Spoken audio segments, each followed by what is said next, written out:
Blah blah blah blah blah blah blah blah blah blah blah blah blah.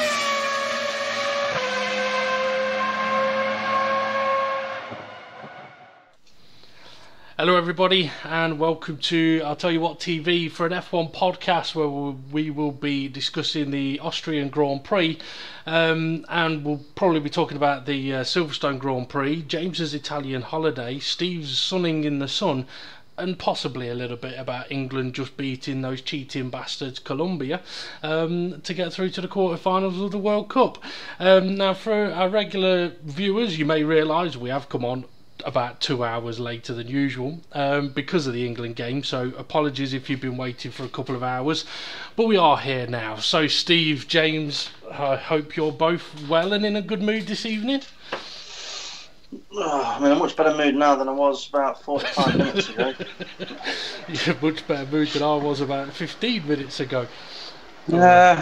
I've been in a decent mood all day. That's because you don't like football. No, that's it doesn't really bother me. I've got a feeling you're in a really good mood. You haven't gone and popped the question to Vicky, have you? No. Oh, she popped the question to you? No, just... She's not up the duff, is she? Well, that wouldn't make you happy though, would it? No. Nah, just alright. I've spent about 2 hours trying to shave Bella because her coats. We picked her up from Vicky's mum's because she stayed there while we were away, and she come towards us, and Vicky's mum went, "Oh, I've given her a bit of a trim because it's getting really hot." And I looked at her, and you know when somebody's been cutting with blunt scissors, and the hair kind of just all mats together. Yeah. It were just all completely matted, and you couldn't run your fingers through it. You put your hand on her back, and your hand just stuck in one place. I'm like, oh. So when you say you've shaved, I'm picturing like James doing a sheep shearing on Bella. It pretty much was exactly like that. Did you get your hair clippers out? Yeah, I got my hair clippers out. And I did her head yesterday, but I did her head yesterday, and Vicky's mum went, "Oh, I'll do her ears." And as she did her ears, she clipped her ear, and it started bleeding, and she yelped. And from that point, she hates the fucking clippers. And I'm a bit like, oh. Because Vicky's mum were just a bit too fast with it. Yeah. And I'm like, oh, no. So I thought, I'll leave her head the way it was. But when I woke up this morning, Ed was shaved and her body looked like she was wearing a big duffel coat. So I thought, I need to get rid of the rest of it. So I laid her down I got a towel out, laid her down on that, and start shearing her. I got top half of her done, but it just looks like Bella's got shaved head and shaved body, but she's got really furry legs because she won't let me near them.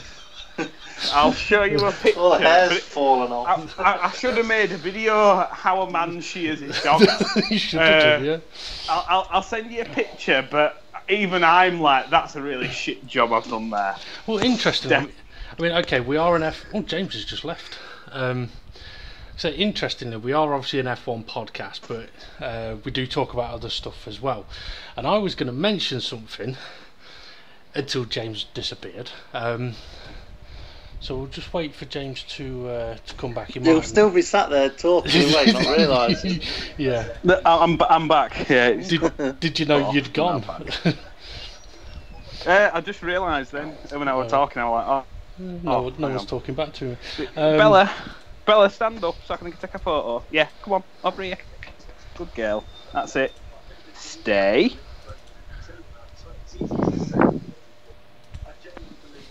Now I've put my fan on, by the way, so if it gets too noisy for anyone, just let me know. Can't hear it at the minute. Oh, this is really... I'm not kidding. This is this is the worst job I've ever done doing anything.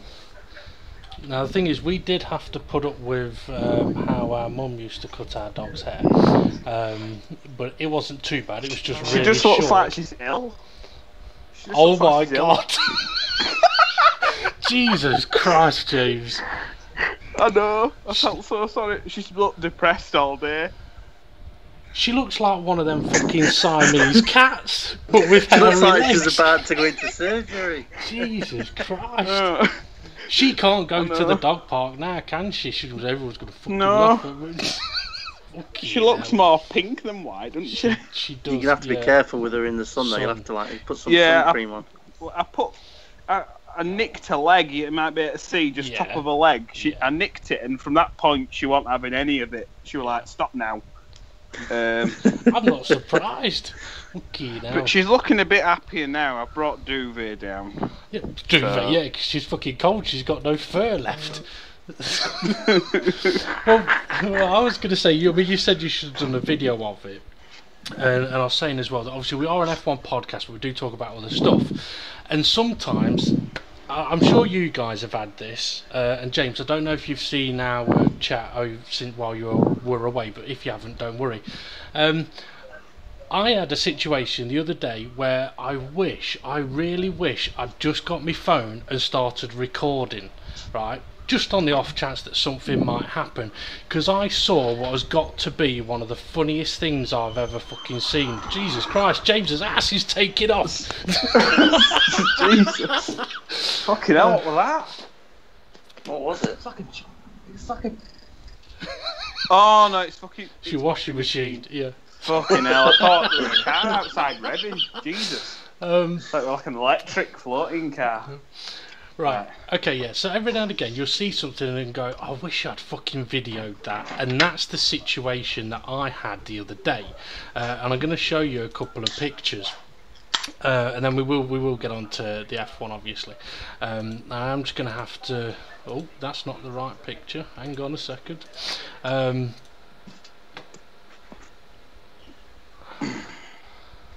Okay, bear with me a moment, folks. So not prepared for today. I'm not. I'm really not. Well, just while you're doing that, I'll just mention something very quickly. Go on. Alright. I was watching a football match in the World Cup with one of my youngest daughters, and it was Japan versus, who was it they were playing? Belgium. Belgium. Yeah, and Ollie says, "Is this that team from that TV programme, that film?" What's she on about? I was like, "What do you mean? Willy Wonka's?" What? I said, "What are you on about?" What? Oh no, it's Japan, isn't it? I thought it was Oompa Loompas. Oh my god. Oh my god.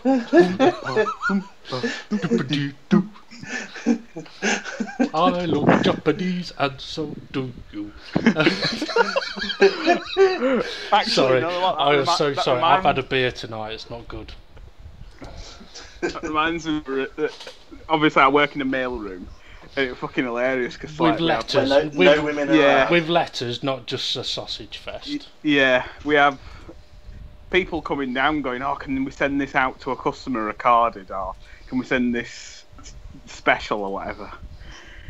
And yeah, one day the cut-off point is normally 4 o'clock, and one day, literally at 2 minutes to 4, this woman come down with about 70 recorded letters. Jesus. And went, "Can these all go today? They need to go today." And we Close the door. lady who I work with just started like giving a load of shit, going, "Coming down now, you need to have like 1 or 2, any more than that, I'm just going to tell you to go away." Basically, started like shouting at her, and she went away. But she were quite small, and she had a really, really big tan. And then Paul came over to me and went, "Oompa loompa doopity doo. I have another recorded for you." I'm like, yeah. Oh dear. I'd have just picked one up and went, "Well, this one can, but by the time I've done that one, none of them will." Yeah. Yeah, just which one's the most important? Yeah. Okay, right. So, couple of days ago, right, I'm sitting in my apartment, I'm watching TV, and I haven't got a problem with people having noisy vehicles, right? I've had noisy cars in the past. I know bikes are quite often noisy, but I was sat here the other day and I heard someone fire up a motorbike, and it was one of the loudest motorbikes I'd ever fucking heard. It sounded like some rude boy racer's ripped his exhaust pipe off times 10. It was fucking loud, right? So I happened to stand up and have a look, and I thought I'd seen the guy come from either an alleyway across the road or from the driveway of a house. I wasn't entirely sure which. So I thought, I want to keep an eye on this guy, because okay, he's wearing an helmet, but he ain't got no number plates on that bike, and he's riding his bike a bit like a fucking dick.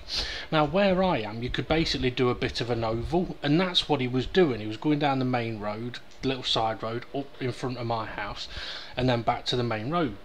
Went round a few times, and then he happened to stall. I was watching him to see whether he went down the alleyway or into a house, and he happened to stall just outside my apartment. And I'm going to show you a picture of it. I'll put it in the chat again for you guys.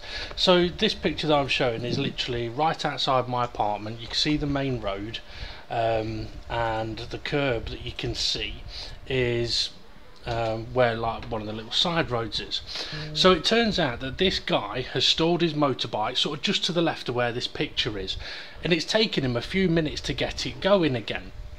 And I'm thinking, he must be fucking knackered trying to fucking kickstart that motorbike in this weather. And I'm thinking, I wonder where he's gonna go, because if he's just being a dick, I might have to be a dick and report him. But if he lives over there, okay, I'll leave it.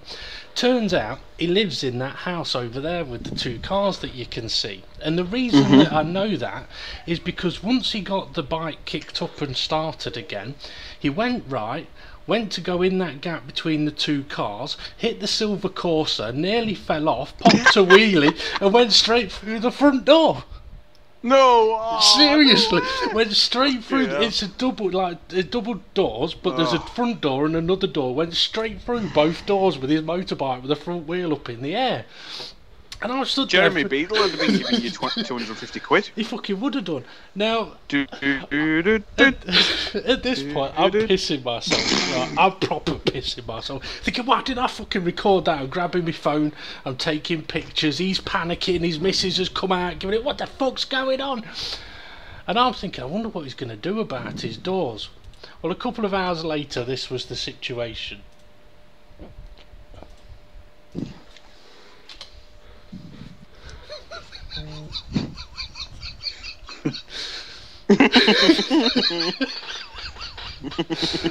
But it was seriously one of those moments where I was like, I'm glad I'm not you, but I fucking wish I'd recorded you, you dick, because that would have gone fucking viral. But anyway, so there's my story of the week. I'm so gutted I didn't record it. Fucking loved it.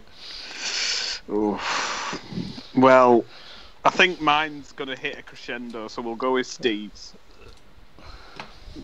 What? Mine was Holly. Oh, right. The Japanese one, the Oompa Bloody hell. Oh, right. Well, I've got another story for you. I realised, just as we came live, that I haven't done the predictions picture. Never mind, it'll be right. Yeah, so I'll have to update it for the next one, but obviously we can go through how I got on with the predictions.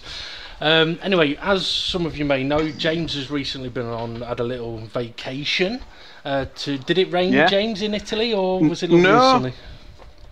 Right, it was pretty much exactly the same as weather here. Only we went to Pisa, sort of Leaning Tower. Pizza. And then we went Pisa. Hang on a minute. Did you try taking one of those silly pictures where you're like trying to hold it up? There were about fucking 500 of the American bastards all doing it, and I felt like just walking over and fucking pushing them. I just went to Vicky, I says, how fucking annoying are they? Like, proper like, and there were so many Americans there. It was like, more Americans than Italians. And they were all like, there were loads of them taking pictures, you know, where like, someone took a picture of you, but you're like looking off in distance, and it's going to be like your profile picture. And fucking, just made me feel sick. So many of them. What you should have done, you should have done an Australian bastards. video going around going, here we have the Yanks. They can't if they fucking put their phone down, they'd be able to see the fucking tower themselves. Yeah. Anyway, let's get on to the fucking story of Formula 1. Or your story. No. Come on then, give us your story. Don't tell me you shit yourself in a foreign country. No. Oh, that's alright. I wish I had. That'd have been less as bad. Right. Anyway, we goes to airport. All lunky dory. Gets there with plenty of time. The flight. It were like a 9 o'clock at night flight, so we got there at like 11 o'clock their time, between 11 and 12. Yeah. We're just waiting to get on plane, and Vicky had said to me, we've only got hand luggage. So I'm thinking, every time I've been on a plane, if I've got hand luggage, I'm taking it on board with me. Yeah. Right? So, got all my stuff ready, sorted. All I've got in my pockets is me C4. All I've got in my pockets, yeah, I said that to Vicky because she went, oh shit, I haven't took toothpaste out. And I went, oh yeah, they'll think that's C4. She went, what's that mean? I went, plastic explosives. Yeah. And then, That's described, by the way, as the innocence of beauty. What's C4? Yeah. So you're not watching enough Mythbusters. And then I had my iPad, so I'll do some doodling on plane. It's all going to be good, this. And then walks over to plane on tarmac, and there's this like truck thing pulls up. He goes, put your bags on here, put all bags on, chucked them all on, got my iPad in my hand, and I went, right, after you, Vicky. Off we went, up on the plane. And I sat down on plane, door shuts, and I thought, fuck, I think my passport were in that bag. Right, okay. And they've just took it and put it under the plane. And in my brain I thought, you know what, it'll be fine, because they've said it's hand luggage. I don't understand why they took it off us. Yeah. They'll probably just, when we get off the plane, they'll probably just get it out and go, here you go, mate. You know what I mean? Yeah. Yeah, so I'm on plane, and I turn to Vicky and I go, I think my passport were in that bag that I've just put on that truck. She went, oh, you bloody idiot. I went, what do you mean? She went, oh, I told you that were going under plane. I went, no you did. She went, yeah, it's going in the hold. I went, oh, I always thought the hold were what's above your head. You know, them little cabin things. She went, no, I told you all week that bag's going in the hold. I went, yeah, I thought the hold above your head. That's called the innocence of man. So then I was like, oh shit. And then I was like, oh. Air steward comes down as we're just like, mid-flight. I went, I've been really, really stupid, love. And she's like Italian. She's like, oh, what's the problem? I went, I think I've put my passport in my bag and it's gone on the plane. And then she had this face of, oh, fucking hell. You stupid fucking idiot face. Yeah. But I was thinking to myself, how has this not happened with loads of other people? Because I was just like in that mode of, oh, I'm going to be fine. Everything's sorted. I'm getting on plane now. And then it literally, just as you're about to walk on the steps, a truck pulls up and goes, throw all your bags on here. There must not just be me. Yeah. Like Vicky were going, it's because it's a cheap airline, it's Ryanair, so, that's why they do it. And I didn't understand, like, there were tons of room above my head that I could have easily put my bag in, but I wasn't allowed to, apparently. So, anyway, flight's going on. It's getting about 2 hours into flight, and I thought, that woman hadn't come back to me. She said that she was going to go and have a word with somebody. She walked past, oh, you're right, love, and she goes, oh, sorry, I completely forgot all about that. I'll go and have a word with Chief Air Hostess or whatever. And I'm like, it can't be that bad, she's forgot about it. It can't be like that stressful. And she comes back about 5 minutes later and goes, I've spoke to my manager, don't worry about it. You just see her before you get off at plane. So I thought, right, nice one, sorted. That'll be fine. James is getting an anal search here. Yeah, so, right. coming down to land, it's been a perfect flight all the way. And Vicky's not a fan of flying, but I'm not too fussed. I'm like, well, you know, if a wing flies off, we're dead, so don't worry about it. You know what I mean? We're either dead or we're... When it shows them videos going, and this is your life jacket, and press this, and fuck that, you're going to be mince. You know what I mean? There's no way on earth you're surviving. If you survive, fucking hell, you're not going to remember that, so don't even fucking bother, right? You're going to be fucking pushing people into flames. You know what I mean? You're not going to be... Oh, and put on your mask and see to yourself first. Don't forget your whistle. Fuck. Yeah. Need a whistle while I'm fucking on fire. Don't I? Shit, you need the whistle. You need the whistle so when you get blown out of the airplane, you got to chew. You got something to do before you hit the floor. Yeah. So right, I go.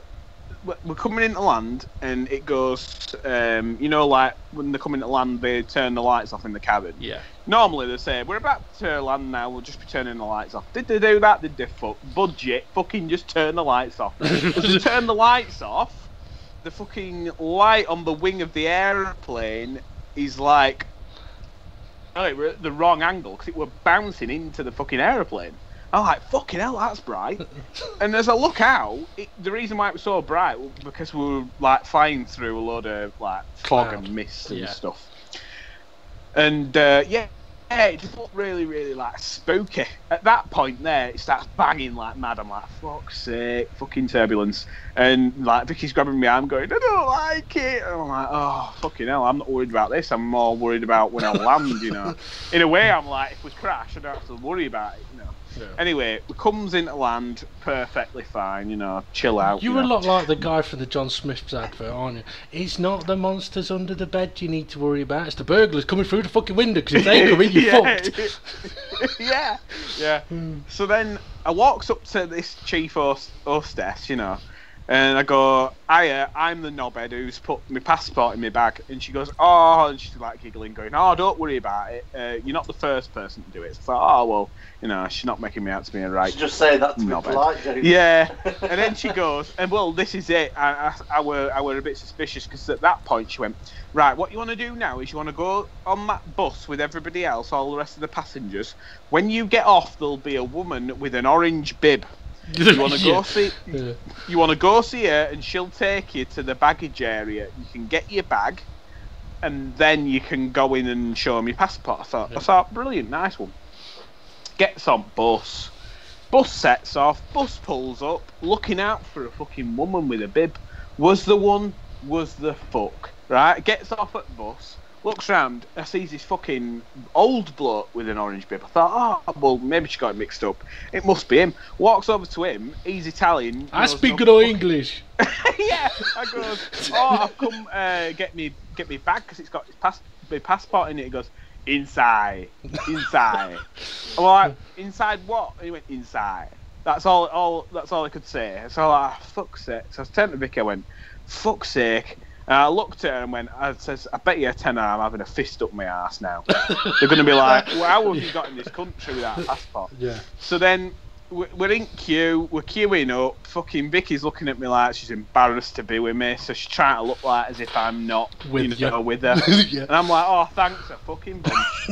Right? And so I says, I tell you what, you hang behind me, because if you go through them doors and I don't get through, clearly, then we're going to be separated. So you go behind me, and then you can say, "Oh, I'm with him." Mm-hmm. So I'm in front, and I would have pissed myself if you got pulled to one side and she said, "Oh no, I don't know him," just went through. Yeah. So anyway, we're queuing up. It becomes my turn, and my fucking insides are just like, oh, fucks. You know when you just like. Fuck's sake, I've got to go over to a passport control man and go, I don't have my passport. And I was just like, and literally I just walked over to him and went, look, I'm really sorry mate, but I don't have my passport, it's in the bag. And he went, what? When I don't have my passport, it's in the bag. I put it in plane just before set off. So it's in bag. And he goes, and then he turns to his mate and he goes, it's something in Italian, like as if to say he hasn't got his passport, it's in his bag. And his mate looks like no sense of humour. And he just goes, why? I went, "'Cause I put it in bag." And he goes, and they look at each other, they say something in Italian like, "What a knobhead," or, you know, whatever. He goes, "Oh, just come at the side with me. No, stand at the side." He goes, "Next," and then Vicky goes, "Oh, I'm with him, yeah, he's put his passport in the bag and that." So anyway, I'm stood at the side, the whole rest of the plane's going through, they're all getting seen, so they're all fine, they're all going past. And then, literally, I'm just stood there for about 10 minutes while they're all stood around going, blah, blah, blah, blah, blah, blah, blah, blah, blah. And I'm just thinking to myself, what the fucking saying? Which one of them's going to put the glove on? You know what I mean? Which one's got the KY jelly? It's your turn, Giancarlo. Yeah, I just saw, oh, for fuck's sake. And then I just said to him, look, I don't speak any English. Any English? I don't speak any Italian, but if I could get to my bag, I'll just show him my passport. And I've got to be fair. There was this nice tall one, and he came over and went, "Oh, don't worry about it. Follow me." Go, "Oh, don't you worry about it." Yeah, lovely. Yeah, I'll when take you a to foreign my person says, when a foreign person says, "Don't worry about it," you start worrying about it. Yeah. So anyway, I follows him, and I'm thinking he's going to take me into a little private room or something. No, he takes me straight out on the bloody conveyor belt. So I thought, oh, thank fuck for that. I'll be able to see bag. Yeah. And then bags didn't turn up for another 20 minutes. Okay, and I bet you a tenner, the bag person were waiting for me somewhere, going, well, where is he for this, because he's got to pick out his bag. But because no twat had been there, I've already been through passport control. So anyway, I'm fucking stood there waiting for about 20 minutes, thinking, fucking hell, where's the bags? So the bags don't show up. This is fucking end of holiday. Eventually, this random fat Italian passport control man walks over and goes, and then he starts pointing and it goes, "Number 5. I'm like, we're stood at number 2 where the conveyor belt is, and it said on the screen Leeds Bradford, which is the airport we come from, so obviously you assume that, and they must have changed which conveyor belt it were coming from, so we're all diverted to number 5. Walks over, first case out. It was like a fucking miracle. First case out of mine.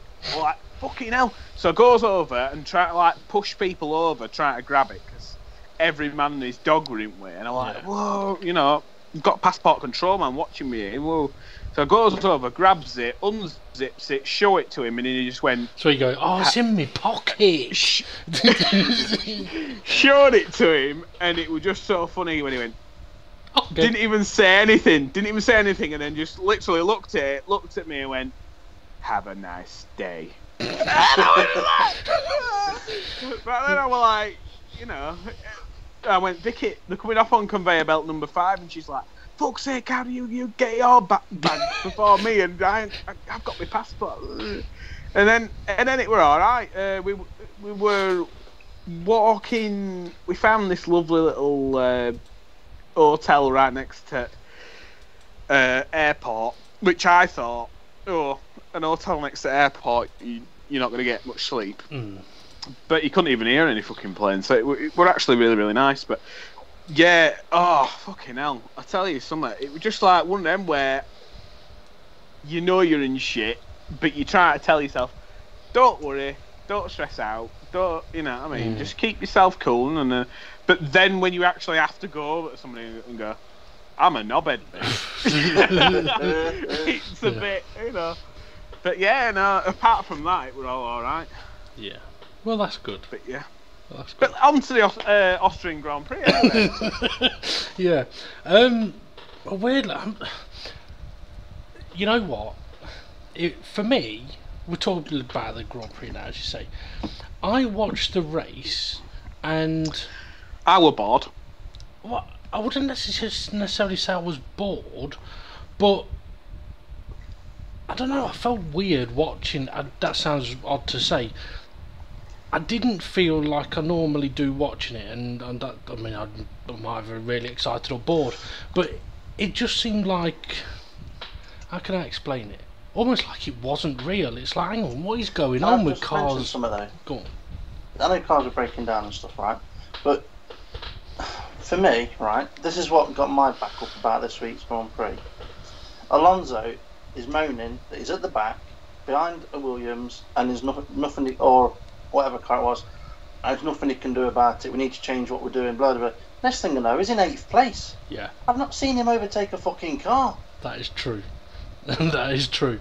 I mean, he started from the pits and ended up in 8th, and you're right, I didn't see him overtake a car either. No, Yeah. I'm not being funny, but if you've got top contenders, okay, some of the top contenders breaking down, Danny Rick, no, did Danny Rick break down? Yes, Can't he remember. did. Yeah, he did. Yeah. Hamilton, Bottas. Bottas, you know, and so for me, Verstappen wasn't like found his form or anything. He walked into a victory there. It was handed to him on a plate with others not Fuck being it able up. to finish the race. Yeah. Yeah. So, I mean, if Vettel hadn't had his 3-place grid penalty, Vettel would have walked it. But for me, it was. I don't know. There was, what the fuck were they showing on the TV for the whole Grand Prix when there's stuff happening at the back? Okay, it's the back, but I want to see action. Yeah, it doesn't matter if the action is at the front or at the back. You got to show the action. What I will say is, I was keeping an eye on the gaps for a long time, and in the first, say, third of the race, the gaps were sort of half a second to a second from about 8th down. But about 2/3 through the race, they were about 3-4 second gaps until there was like 3 or 4 cars all in a gaggle. I mean, I didn't necessarily find it the most boring of races, because it was, for me, it was interesting that both Mercs had problems. I was gutted for Danny Rick, to be honest. The Mercs fucking up, Ricciardo breaking down, totally screwed up most of our predictions that I can remember. Because let's see, we all went for Hamilton being on the podium, 2 of us went for Bottas being on the podium, 2 of us went for Ricciardo being on the podium, so that fucked us royally for that one. But yeah, it wasn't the best of And races. I think we all went for a Hamilton win. No, I went for oh no, that was pole. I went for Ricciardo. Bollocks. So yeah, we've got totally royally screwed. What I will say though is, the start was brilliant. In previous recent races, right, we've had a start and then we've had a safety car for 3 or 4 laps, and it's nullified the race, and the race has then been boring as fuck. The start of this one got me excited. I was like, oh, come on, Bottas fucked up, then Raikkonen messed up a little bit, Bottas ends up 4th, back into 2nd. This could be a race we've been waiting for, and then it didn't happen. Well, do you know something I was surprised by is the DRS doesn't come into action until lap 3, Yeah. to the end of the 2nd lap. Now these laps around here are quite short, so in theory they should be still close enough together from the start of a race. And I was expecting to see a lot more DRS overtakes, you know, from lap 3. Yeah. And there just wasn't as many. Well, I didn't see fuck all, to be honest. Well, what I will say is the temperatures of the track and the air temperature on the day was nearly, I think the track temperature, the highest track temperature in the practice sessions I think had been 26 degrees. The track temperature for the race was 41 degrees, so that's a massive jump. So I mean, looking at how much blistering Danny Ricciardo had on his tyres, how much blistering, I couldn't believe that Hamilton, even pitting so many laps later, had blistering worse than the Red Bulls. But not only that, Ferrari had none, didn't have any blistering at all. But their cars have been known to work better with high temperatures. But there was a race, which race was it? Spain, they destroyed tyres. Temperatures in Spain at that point in time weren't very hot. I thought it was hot. Anyway, it may have been, may not have been. Was there anything of the race that stood out for you as a highlight, or? I'd just say mechanical failures were the hard. Like you say, I think it was lap 1 or lap 2. Charles Leclerc off in the distance in the gravel. Yep. Fucking miles away. Yep. Cuts to the end of the race. He's fucking right up behind Alonso. Yeah. And you're like, eh? The fuck? What? Yeah. I mean, Yeah. Leclerc, when he got back on track, was just in front of Alonso, because Alonso had started in the pits. So somehow those two got from the back at the end of the first lap to 8th place, and we didn't really see much of it. Now, a lot of it could have been simply because of pit stops and strategy and stuff like that. But even so, I don't think the broadcast necessarily told that story. I think that's kind of hinting on what I perhaps was getting at. That I was watching it and I didn't really know what was happening, if you know what I mean. I knew what was happening with Verstappen, with Hamilton, with Vettel, with Raikkonen, with Ricciardo, and with Bottas. But other than that, it was kind of like, so what's going on? It's almost as if they said, "Oh, let's not concentrate on anything else other than the people that are backing up near the front of the podium," and it was almost as if nothing else mattered. I think you got the pure happiness and pure sadness on the wrong ones, James. She's got a biscuit in that bit. Yeah. Anyway, I've got some notes. Do you want me to go through some of my notes? Because I must admit, there's a lot that I can't remember, and it's probably to do with the beer that I've had today. And I haven't watched quite a bit of sport over the last few days. So if you want, I'll go through some of my notes.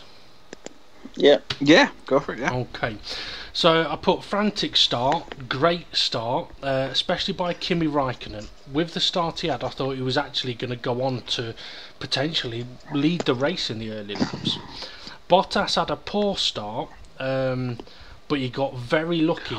The way he got back from 4th into 2nd was beautiful around the outside towards turn 4. Yeah, because Verstappen had to back out because Kimi were slightly forcing him on grass then.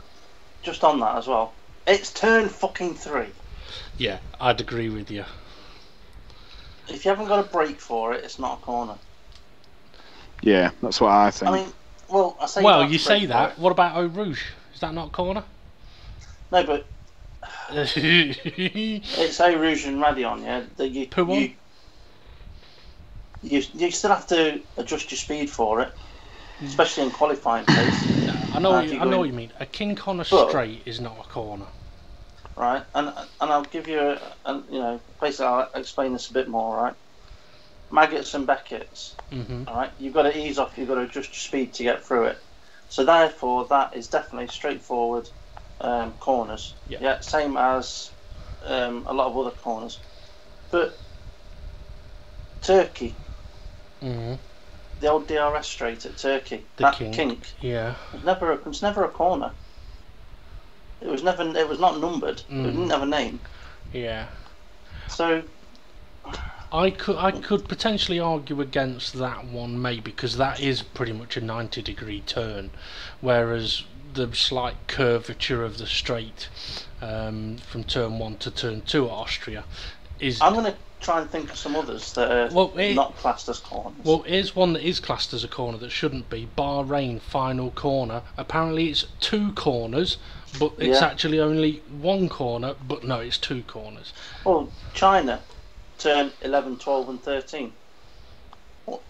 Fucking hell, Turkey's turn 8's got 3 fucking apexes. Yeah, and it's only 1 corner. Yeah. Yeah. But you can tell Steve's got it on him today.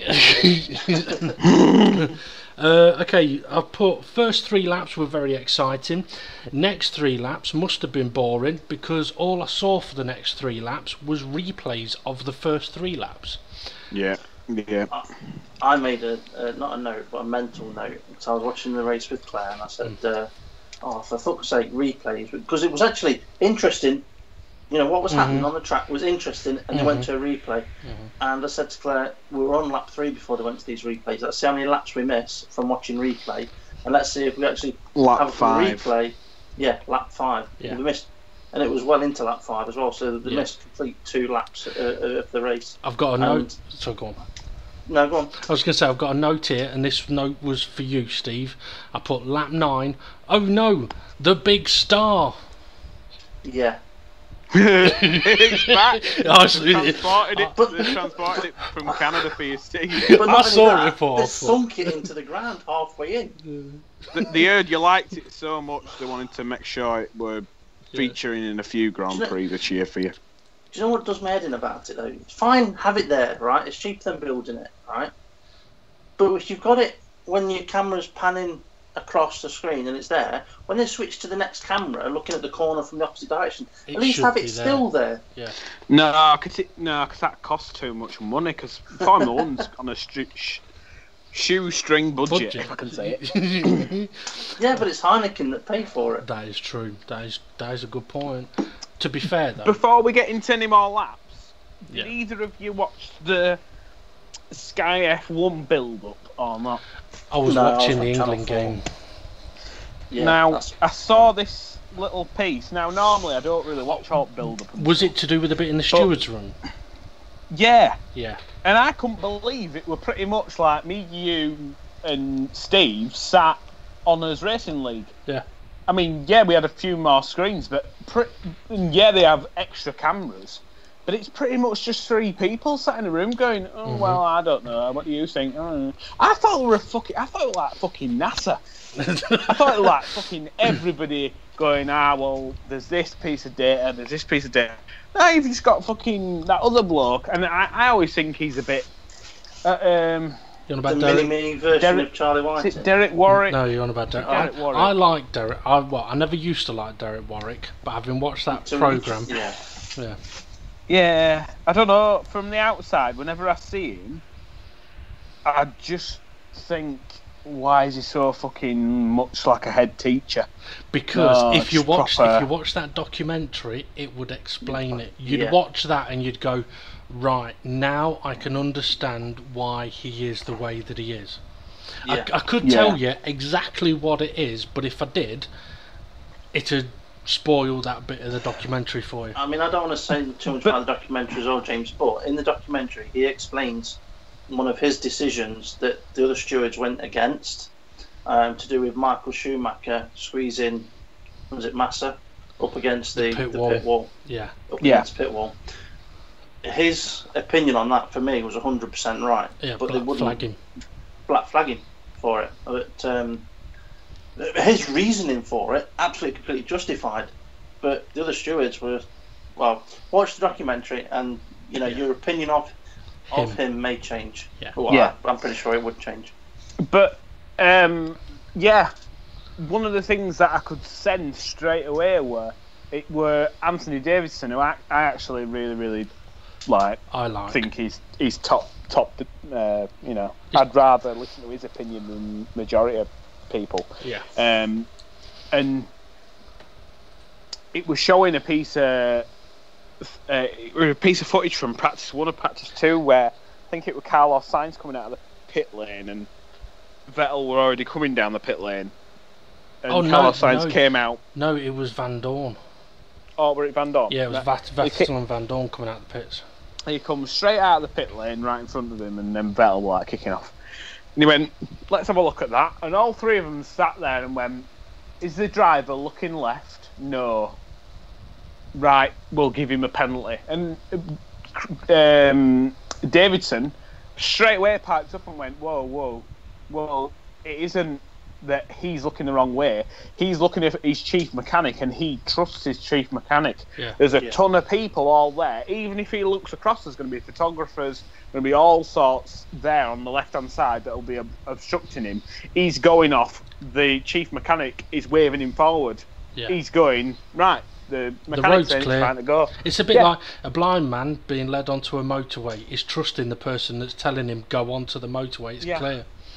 And that's one of the things where I'm like, well, even if Anthony Davidson can say that, and it made them all go, "Oh yeah, we didn't think of that," and there's only three of them in there, and they're all going, "Oh yeah, we didn't think of that." So it's like, well, yeah, if you had more people's opinion, you might actually make the right decisions. Whereas if you've got three people and only one of them is that Derek Warwick that's got a firm opinion, if the other ones don't pipe up, then the decision's just going to be on gut instinct rather than actually let's analyse this and let's see it from all someone perspectives. like Derek Warwick. I mean, when he last raced an F1 car, he would have been able to sit there and look left and see if anything's coming. But in the current cars, you can't do that. No chance. You can look left as far as your mirror, and that's about it. Yeah. The outcome though is the same. Yeah. Whether the driver didn't look left or the mechanic didn't look left, It's or still the an engineer or unsafe whatever, release. Yeah. it's just still an unsafe release. Yeah. And it's like when you're in a pit stop. If your light goes green and the driver goes, is that the driver's fault? No. Yeah. It was just I the say fact no, Jay says yeah. it was just the fact that they went, oh, he didn't look left, therefore he's getting a penalty. And it like, well, that ain't the key piece of data to look at. The key piece of data is the chief mechanic that's waving him out. It's like, is he looking? The outcome is the right one, but the reasoning to get to the outcome is wrong. Was wrong, yeah. Yeah. I mean, that was something that when we were running the F1 leagues, I always tried to sort of get across to the stewards in that situation was, when you're describing your decision, make sure your description is correct. Because if your description is correct, it can't really be argued. But if your description is wrong, like that one for example, if it had on the letter saying, because the driver did not look left, here's a penalty. Well, the team come back and go, well, it's impossible for him to look left. Then the stewards would have to go, well, yeah, but it was an unsafe release because your chief mechanic let him go. It's like, well, that's not what you said before. Now you're into a whole different argument. Whereas if they just go, it's an unsafe release because you have come out of the pits in front of this car, it doesn't matter whose fault it is, that's the reason you've got the penalty, job done. You close off any difficulties of argument. Yeah, indeed. Anyway, okay, on to lap 10. I wrote, not a lot happening. Ricciardo stuck behind Raikkonen. Vettel was catching up. Lap 12, how many times have I written this season? Lap 12, Hulkenberg out, engine blown. It's not going well for him at Renault, is it? It ain't. Could be worse, he could have a Honda. Yeah, I've got to say, if I were Danny Rick, and I don't know if either of you spotted this on the Saturday, I only noticed this through the F1 released the best of team radio on YouTube. Was it to do with in qualifying who was in front? Yeah, and everybody were going, oh, well, we're thinking that Danny Rick's going to be staying at Red Bull. I think that key piece of radio data were basically saying, nah. Well, Channel 4 cleared this up because they spoke to Christian Horner, and it's because they've got David Coulthard and Mark Webber in their broadcast team, yeah, and they're both obviously ex Red Bull, and they said with Christian Horner as well that right from day one when they were drivers at Red Bull, basically in qualifying one driver goes out ahead of the other one, and then for the following race the next, it's the opposite way round. You alternate it through the season, and sometimes the driver that's following can decide whether they want to be close enough to get slipstream or whether they back off so they don't get dirty air, but they will always alternate it. One race is one driver, the next race is the other driver. So last week it was Danny Rick that was following Max. No. Alright? Oh, well, last race, yeah. Sorry, yeah, the previous race. Yeah. Now, when and the confusion was because Danny Rick came on the radio and spoke to his engineer. His engineer said his reply to Danny Rick was misinterpreted. He says because after the first quali, he was basically saying Max is gaining an advantage, from following me. Yeah. His engineer said, "Don't worry, you'll get it at the next one." Meaning the next event, the next race, not next time you come out of the pit lane. Mm-hmm. So Danny Rick was like, "Well, he should be ahead of me this one. This is what you told me." Yeah.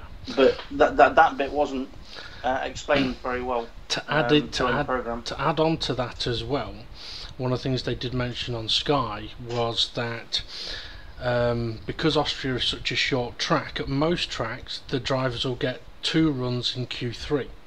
But because Austria is such a short track, they managed to get 3 runs in Q3. So Danny Rick was also under the impression that he'd lead Max out for the first run, then Max would lead him out for the second run, then he would lead Max out for the third run. So they'd go, that's where the 1-for-1 came from as well. But obviously not a great situation. But the way it was portrayed, it was kind of like Ricciardo going, no, I'm not going to punch a hole in the air for him, he's getting an advantage and I want some.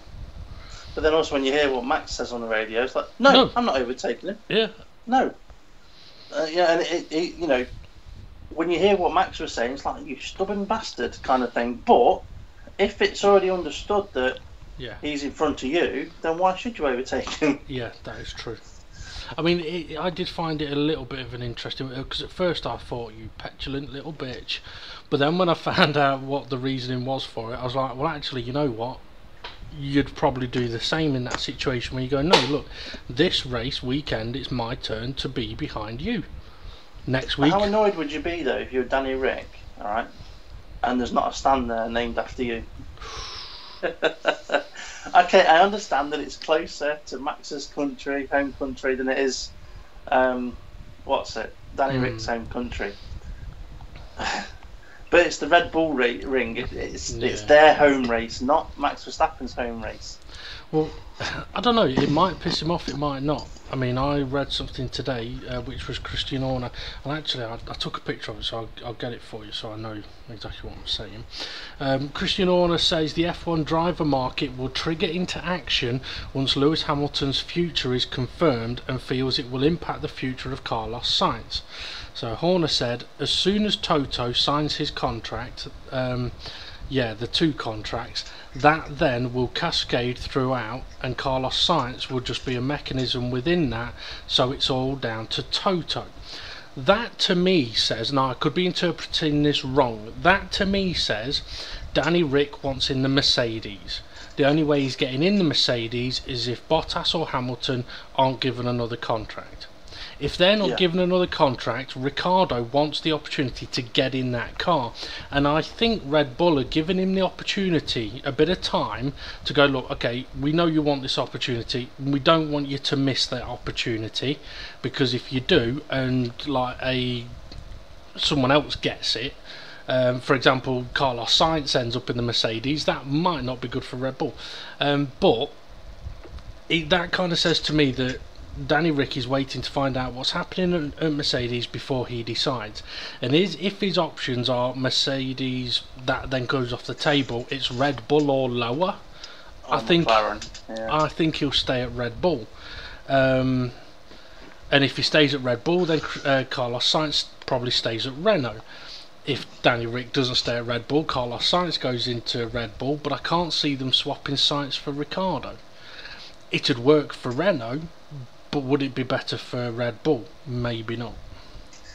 I think Ricciardo may possibly, knowing that the 2021 is not too far away, if he can get his feet in at McLaren and make that team his own within 2 years, I think he's probably looking at like 2021 as like a championship year. Have 2 years of probably shit, but he'll be building it. He'll want to do something, I think, like what Lewis Hamilton does. Whereas he knows if he stays at Red Bull, he's got chances of winning races, but he's pretty much he's a second driver. Well, they're in the same situation at Red Bull, but he knows that Red Bull have got equal opportunity. Whereas at McLaren, he could probably create a team to revolve around him. Well, the thing is, though, did you hear Verstappen and Ricciardo's comments when the Honda deal was announced? Verstappen was kind of like, yeah, it could be positive, we'll have to see how it goes, and it had no impact on like me signing my contract because we didn't know anything about it at that time. Danny Rick, he's like, I want to tell you that I think it's a fucking shit deal, but I'm not allowed to do that. I think it's a step fucking backwards. So instead, what I'm going to tell you is, we're going to have to wait and see. The way he looked and the way he spoke just screamed at me, I don't want to drive a fucking Honda. Yeah. if he's got no choice of going anywhere else, he'll drive a Honda. Because I can't see him going to Renault or McLaren. I think he would rather stay at Red Bull and drive a Honda. It depends, though. There has been quite a few instances. Sorry, I'm trying to get Cornish pasty while I'm doing this. Quite a few instances with Max Verstappen where I think Danny Rick may feel he's been screwed over a bit, and there's only so many times that you can go, oh, it doesn't matter. Oh, it doesn't matter. So I mean, if a Mercedes seat comes available, he should jump at it without a doubt, and I think Mercedes should as well. McLaren, it'd be a risk, but it could be one worth taking, especially not being daft. If McLaren could end up with Danny Ricciardo and Kimi Raikkonen, all of a sudden that team is like, okay, at the moment they've got Fernando Alonso, great driver, and some other dude. But if they had Ricciardo and Raikkonen... They've got Fredo. Yeah, new sponsor. Maybe that's what was happening. McLaren were trying to get a new sponsorship deal. But yes, it'll be interesting to see what happens, but I've got a feeling that nothing will happen other than Alonso leaving.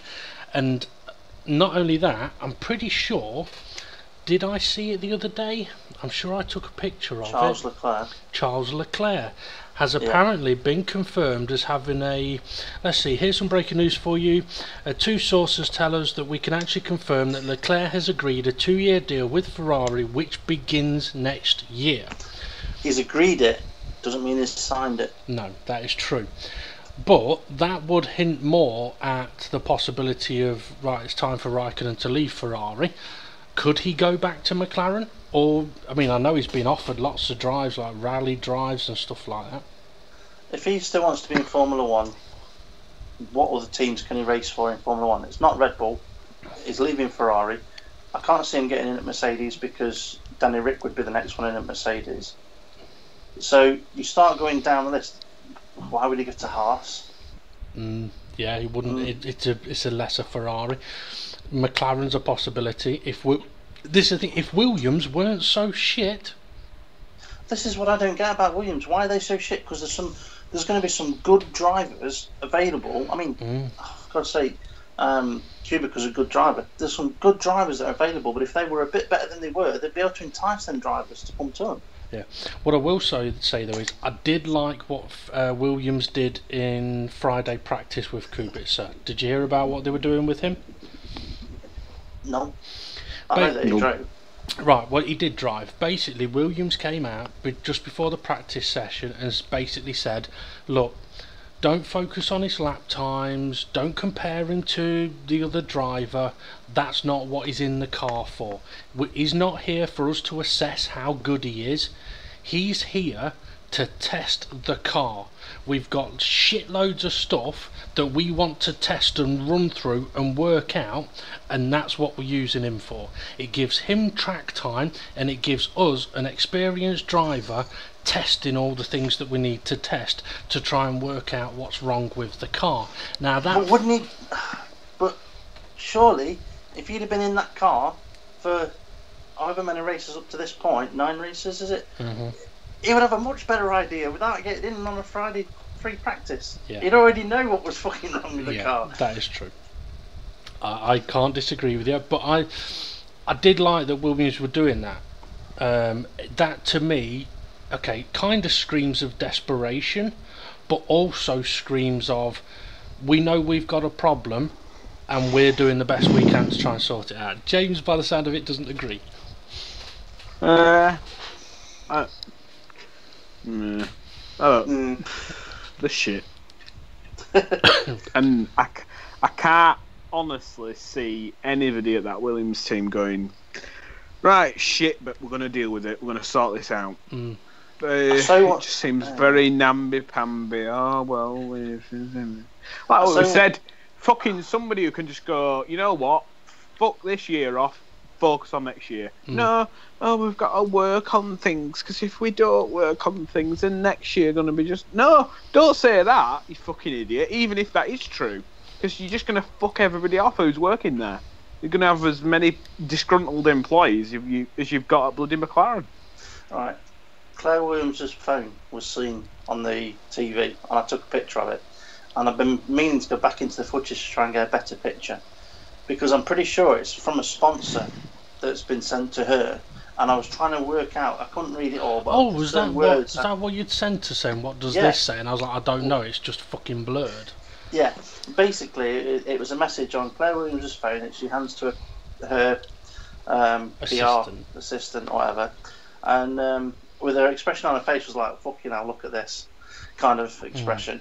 And reading through it, and the name at the top was like Dragon something, like Dragon Kill or Dragon Till or something. I couldn't work it out. But then that depends on what she's wrote into her phone as that contact. It's probably the mother-in-law. Yeah, but it read something like, come on, something underachievement, and and there was only like a couple of the words I could pick out, and it was almost as if it was a sponsor saying to Claire Williams, this is disgraceful. Well, it is. Maybe it's not Dragon Kill, it's Damon Hill. Yeah, right. No, it probably is. Looking at it, I'm looking at it now, Damon Hill. I'm going to have to get my phone and have another look. Maybe you should put this picture up on the live stream and other people can try and work it out. I don't think you could interpret it. It is just a blur. Would you like... let's see, I'll save it and I'll send it, see if James can read it, because it was quite a while. I'll be able to read it, don't worry. I can spot Donington from fucking miles up in there. I'll be able to read that. Wait for it. This is a picture game for you. What does this say? See, I've seen it a bit clearer on my TV than what this picture actually shows, and I'm pretty sure it's Dragon. All right. Because I'm pretty sure it's got a G in it. But then it says, come on, honestly, something underachievement, funds, something. Right, hang on. A sec. Come on, James, you can read it. Yeah, I've sent it in the chat. Here we go. Right, here we go. Ba-ba-da. I'm surprised this hasn't been picked up by any other media. I bet we're going to have some breaking news here when I get this. Right. Oh, good. Yeah, actually, Pitwall is the last couple. I don't know what the last word is, but it's definitely on the pit wall. Come on. Honestly. Oof.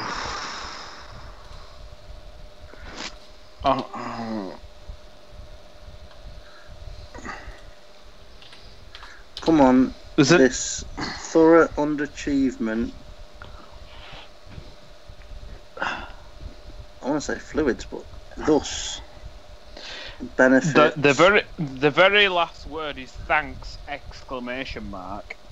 and that seems sarcastic. And if you read backwards from that, it says on the pit wall. Yeah. Something on the pit wall.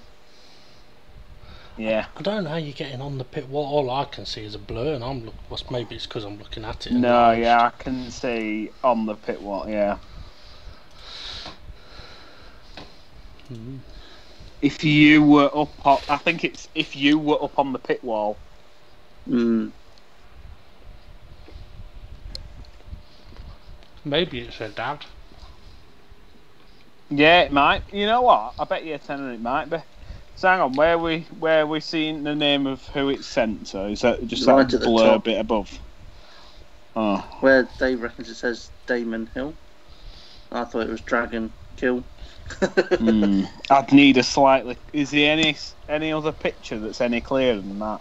Not at the moment, but I might be able to get one when I put the footage back on, and I'll do it in about. I think it's if you were up on the pit wall, something.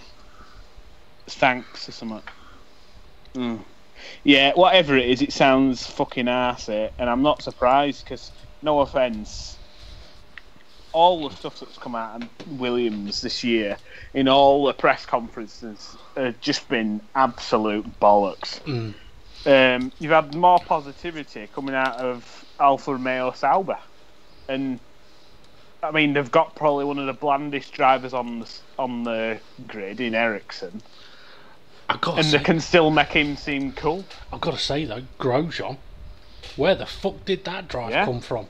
Yeah, but that's what we're on about. Like, his career's down the toilet, but then he pulls some out of bag once in a blue moon. And I bet that's a situation where Haas will be like, oh, fucking brilliant, yeah, it's all sorted. I bet you a tenner he goes back to having a run of really shit, no points, crash, no points.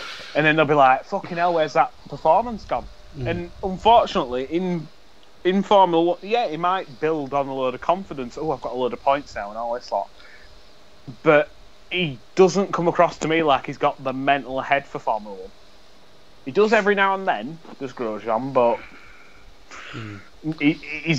I don't think he could deliver you a championship. No, I don't. Somebody that's mental head, as James puts it, took a bit of a beating on lap 14 was Bottas when his engine blew. And you know he's had some shit luck this Baku with a puncture, this race with the engine. Well, it wasn't his engine, was it? It was his gearbox. He was stuck in second gear. And when that happened to him, it did make, because I thought it was engine at first, and I thought, ooh, I wonder if that was the problem that Mercedes had, the reason they didn't bring these engines forward in Canada. But with it being the gearbox, I thought, well, no, it's probably not that. Oh, sorry. I've got a better picture. Oh, yeah. It says I'm going to sneeze. Team kit. Alright. Hi, Paul.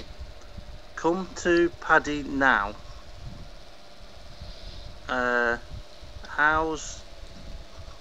embarrassing. Send it to us. Yeah, okay. So it wasn't come to paddock now. So it wasn't Dragon Kill, it was Team Kit. Yeah.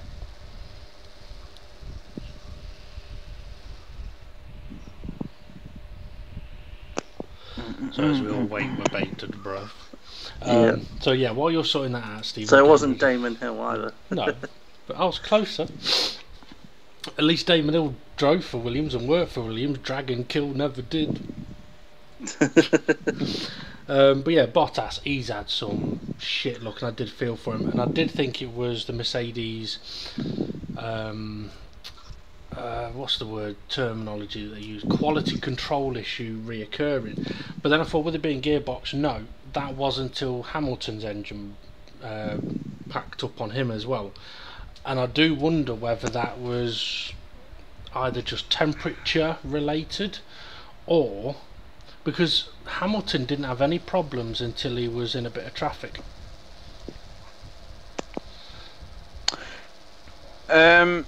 This looks like it's I've got been the sent text from Claire. Hang on, have you've not sent it? Yeah, yeah. No, you haven't. Yeah, he has.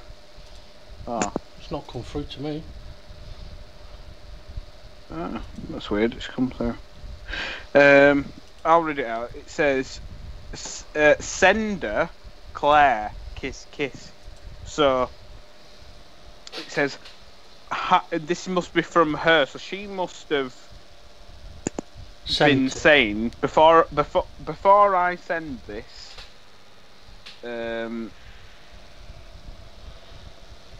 she must have been thinking, before I send this, I'll get the PR person to read it. Oh, so hi Paul, Claire or Paddy may have mentioned it already. This already, but as an engineer, you need to be wearing shirt and trousers, not shorts and t-shirts, especially when you're sat on the pit wall. Thanks. Transcribed. Yeah. So basically, it was somebody complaining the fact that they were wearing shorts and t-shirts, not shirt and trousers on the pit wall. Because that's going to make the car go faster. Yeah, exactly. That's the mentality though. Of that's clearly a sponsor that's basically saying, "I want us represented smarter." Well, I'm sorry. Fucking try and work in 50-degree heat and fucking take tyres off and shit like that. Let's see them fucking. Let's see the person who sent that fucking message. Well, let's see them working fucking hard in fucking heat. I mean, interestingly, Red Bull were one of the first, I think, to allow their mechanics to wear shorts in practice sessions. Now, I don't think anyone on their pit wall does, but I know McLaren. Hang on. Well, McLaren. They wore. Hang on. They wore. Let me finish. Let me finish. McLaren, for years, point blank refused to allow any of their mechanics to wear shorts at any point over weekends. I think there may have been one recently, but what they've tried doing instead is getting fancy air conditioning fans to try and keep the garages cool instead. Sorry, now you can go. Red Bull were wearing lederhosens. Oh yeah, well, that's because they're the cool team. Yeah, James is blowing a whirlwind down here at the minute. Yeah. Sorry. It's alright. Okay. Well, that text isn't as exciting as I thought it might be. What we wanted it to read were, "Your shit, get a proper job." Yeah. Okay, on to an interesting part of the race then. Lap 14, virtual safety car comes out, obviously for Bottas's car. The Red Bull double stack, the Ferrari double stack, Mercedes do fuck all. Yeah, it's, to me, it should be an instant thought of virtual safety car, opportunity to pit. But for whatever reason, at Mercedes, their eyes were off the ball because obviously they were concentrating on what was happening with Bottas's car, or what had happened with Bottas's car. But this isn't the first time it's happened. It happened in Australia, and from Australia, there should have been procedures put in place for virtual safety car. You always pit, unless there's a call not to. Just shut the fucking pit lane. Just lock it off. Well, the thing is, I will say, I thought it was right of the engineer, the head engineer or chief, whoever it was, person upper level, James Vernon somebody, James somebody, Vowles or something. Yeah, I did write his name, James Vowles. Yeah. I thought it was right of him to come on the radio to Lewis Hamilton and say, "Look, that's my mistake. I've fucked up. I've lost you that win, but I believe you can get back up there." So fair play to him for going, "Shit, I fucked up." Turns out, I believe the reason for it was they were considering pitting, but the way they saw it was, if they'd have pitted Lewis Hamilton and everybody else stayed out, Lewis Hamilton's now behind. In hindsight, it wouldn't have been a problem because he'd have been able to go, well, in hindsight, he'd have been able to go so much quicker that he wouldn't have lost out when the others pit. But in secondary hindsight, his tyres would have been fucked even earlier because that set of softs he put on were fucked in no time. Yeah, but he would have still had a bit of a margin. Yeah. Yeah. I mean, in hindsight, he wasn't going to win anyway, so that took the pressure off the strategists anyway.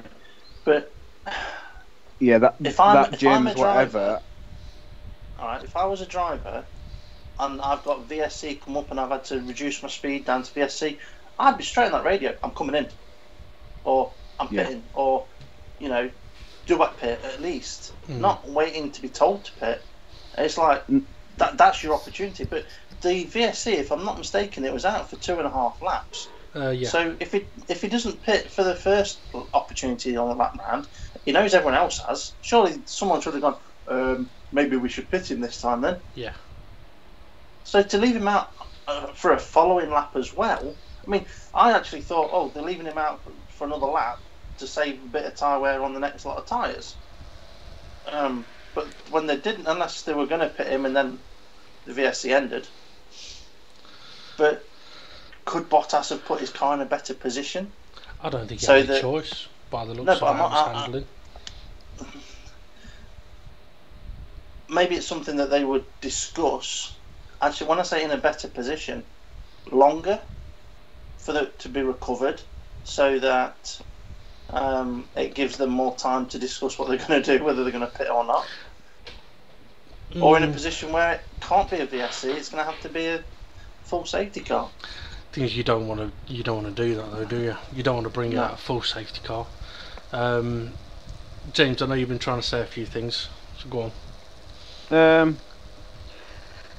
Yeah, well, I was just going to say, with the engineer, when Hamilton's car broke down, I bet he had the biggest fucking relief sigh ever. I bet he was like, oh, thank fuck for that. But I don't know. I just think to myself that Mercedes have already lost out with the same scenario so many times that you'd think that they'd learn. And let's say, for example, Hamilton were gonna win that race. The Austrian Grand Prix has always been fucking horrendous for actual overtaking, apart from the first lap. There's not been a huge amount of action unless you're in two completely different cars. And I think Mercedes-Benz have all... I mean, even when Lewis Hamilton were up against Nico Rosberg, you used to go, oh, well, once you're behind a teammate here, there's no way of coming back through, because you're obviously on the power a few seconds later than the car in front. And yeah, they added that extra DRS zone, which did add a bit more to it.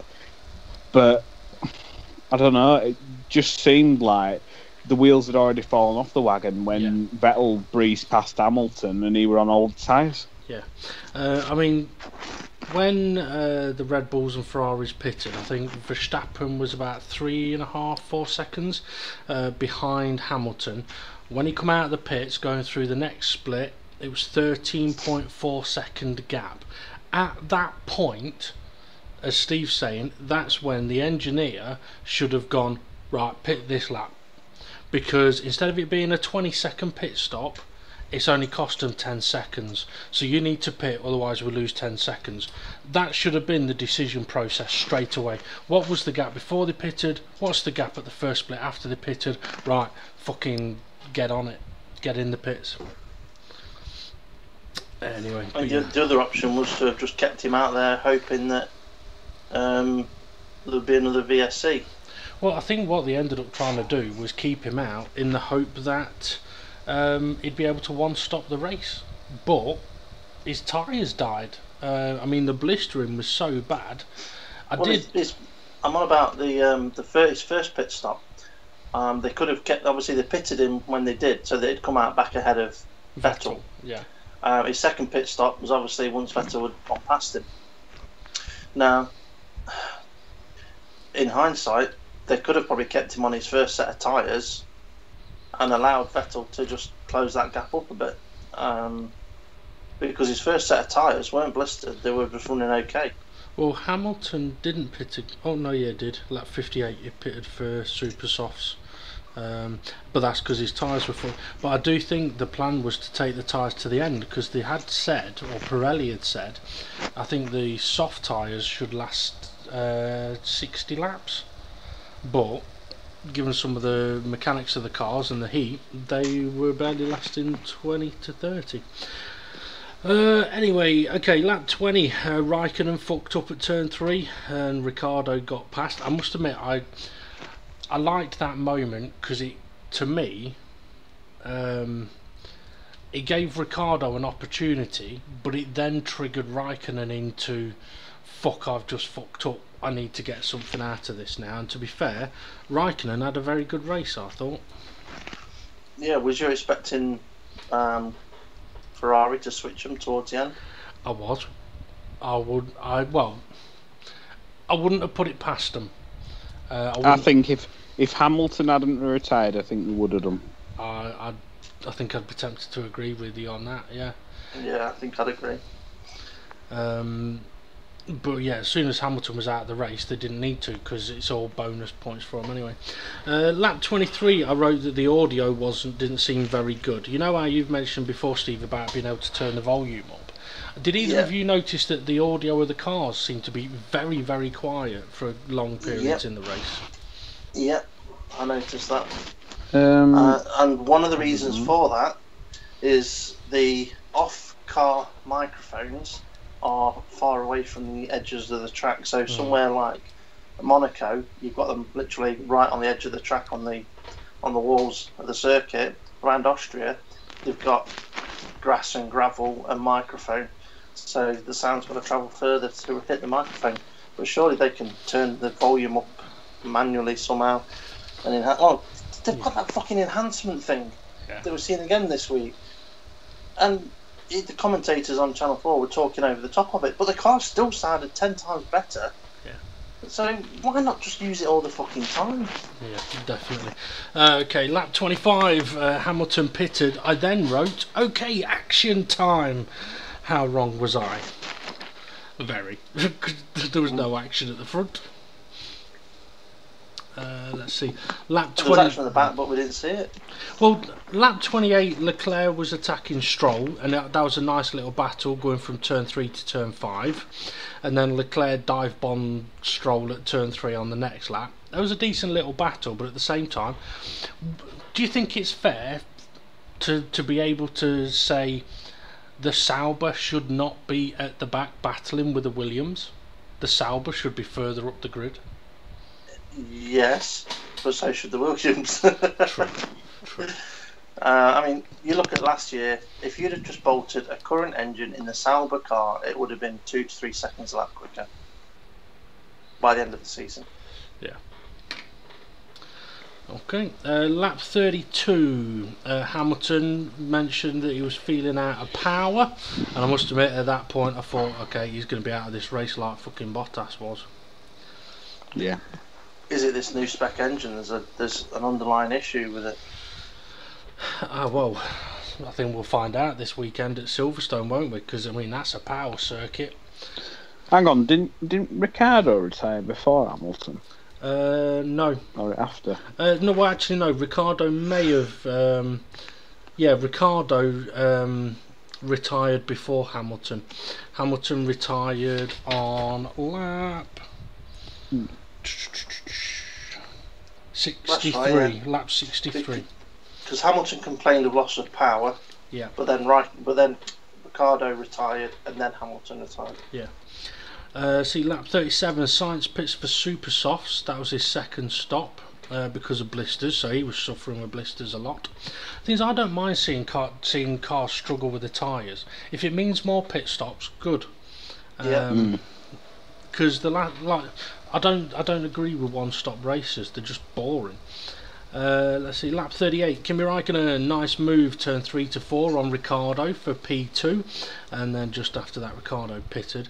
Do you think perhaps Räikkönen was driving with a bit of more confidence, knowing that he's wanted by other teams? Quite possibly. I think towards the start of the season, if he already knew that this was probably going to be his last season in Ferrari, he probably was thinking, you know, just enjoy the drive kind of thing. And it has come across that way sometimes. But if he's been contacted by other teams, as in like McLaren, then maybe McLaren have said, look, we want you, but we need to see that you're still capable of doing it. Yeah. We want you to tell Ferrari no when they ask you to switch position. That would be an interesting. Yeah. If Raikkonen says no, I'm not doing it, we know why. Lap 39, Vettel, a nice aggressive move on Hamilton in turn 3. Noticing a lot of these overtakes happening in turn 3, which is actually turn 2. I mean, it is pretty much that and what they were calling turn 4 are the only overtaking spots on the track. It was James Vowles as well that did the Hamilton's engineer. Let's see, lap 48, I wrote nothing happening outside the top 10, so by lap 48 they were all spread out back there. Lap 53, 3, Hamilton pits for Super Softs from 4th, came out 5th, right behind Ricciardo. And I must admit, at that point I thought, great, we're going to have a cracking battle, until Ricciardo's engine blew up. How do you think?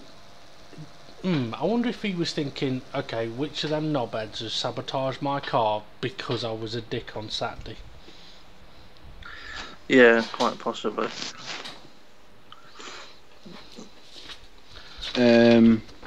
I just put at the time when Ricciardo retired, I were walking around Florence, and yeah, I saw this like market thing, and then there were like this food hall.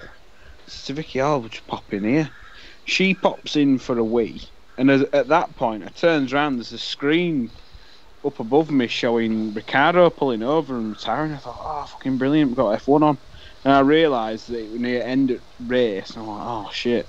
And I was like, oh, where's Bottas? And I was like, so I saw the last 10 laps first, and then went back to hotel room and put on my Sky app and watched it all again.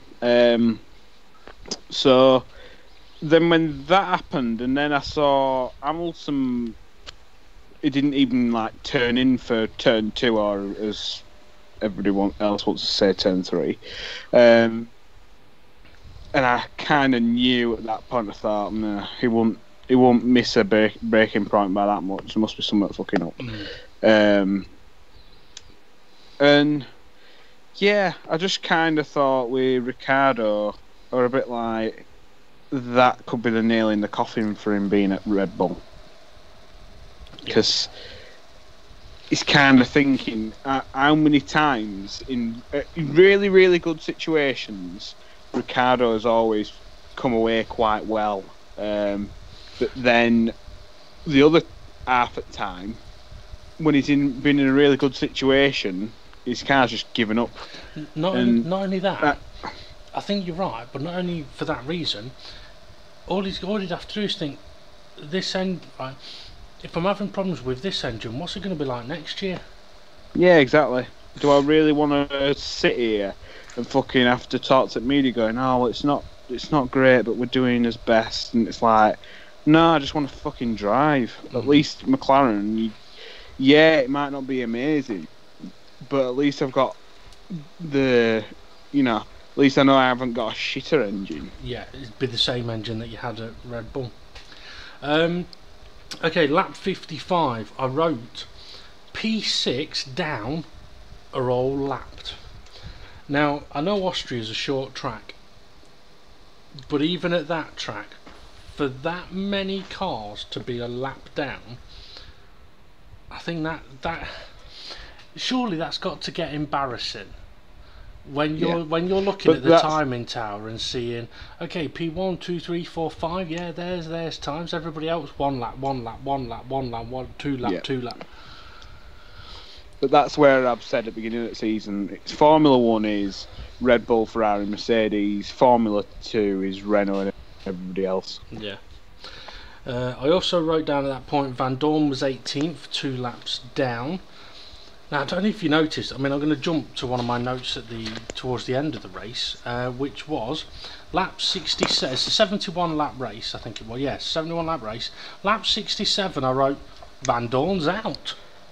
Didn't see it, didn't hear about it, didn't know anything about it, no idea what happened to him. I've not looked into it afterwards, but I was keeping an eye on Van Dorn because we predicted how many laps, no, previously we did, who would be the most laps down, so I was keeping an eye on who's in last.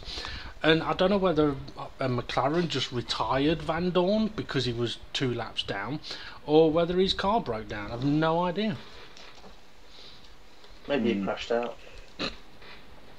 I think if it had crashed, we'd have known about it. He may have broke a front wing actually, and they may have not had any left because I know they were running low.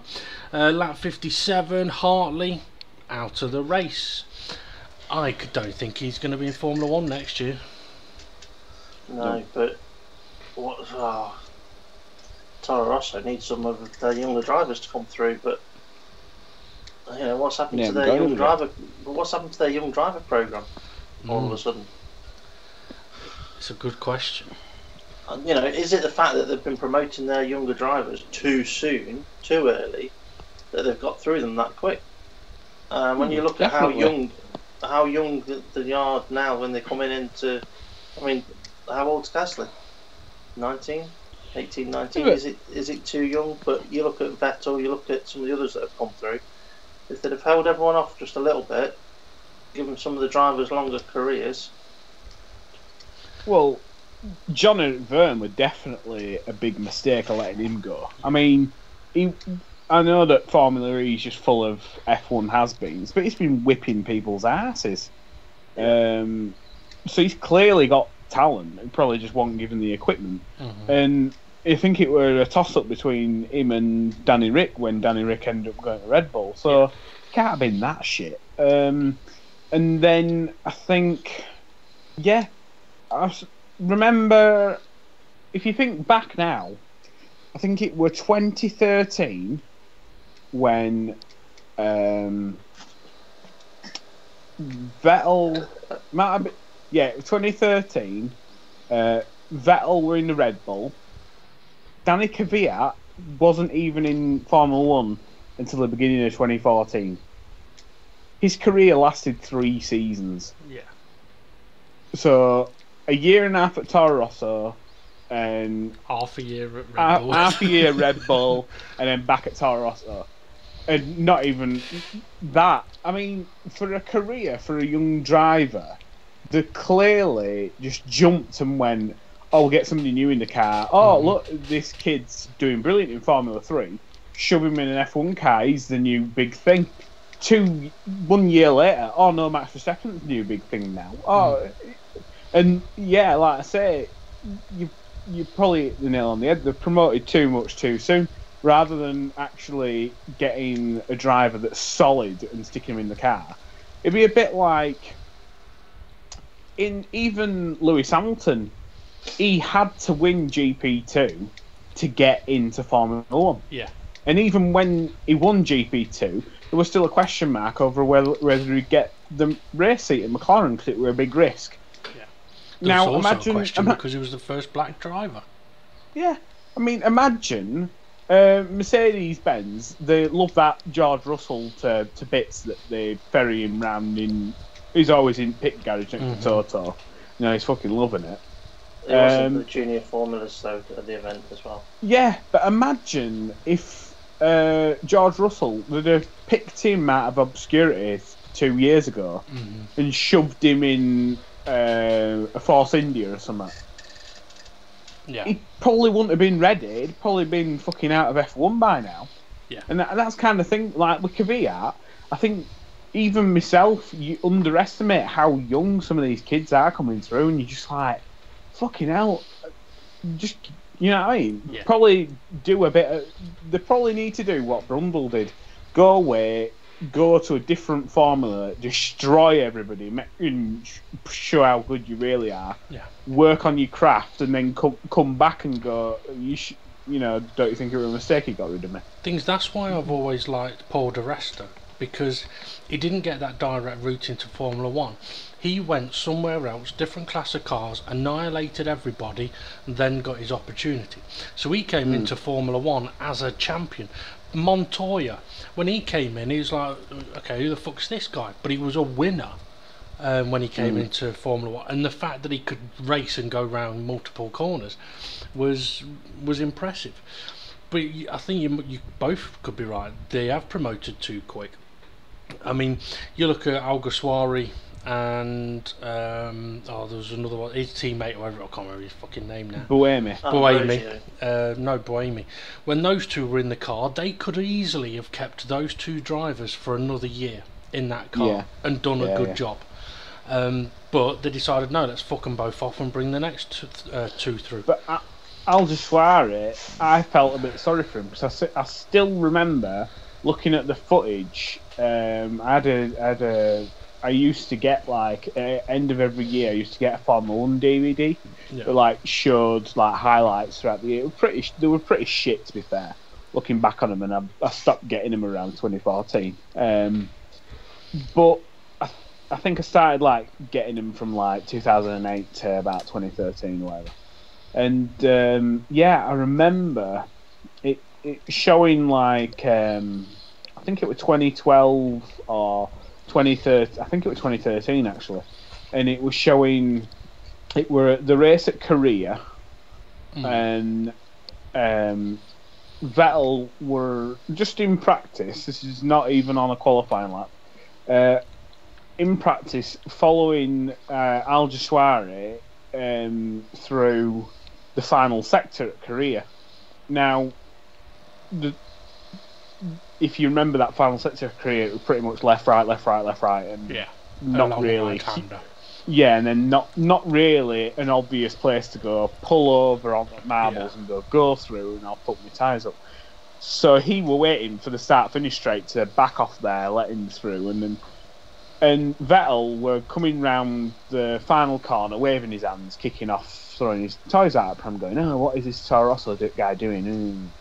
And then it cut to this footage of Al-Jashwari getting out of his car at Toro Rosso and Helmut Marko walking from the Red Bull garage into the Toro Rosso garage and basically bollocking Al-Jashwari straight away, going, what the fuck do you think you're doing? You know, he's in Red Bull, you should be jumping out of his way and all this lot. And he was like, what? And they went, well, there were no, and he even says, well, there were no clear place to let him through up until start-finish straight, and I let him, as soon as we got to start-finish straight, I let him through. He's going, yeah, well, it's not good enough. No.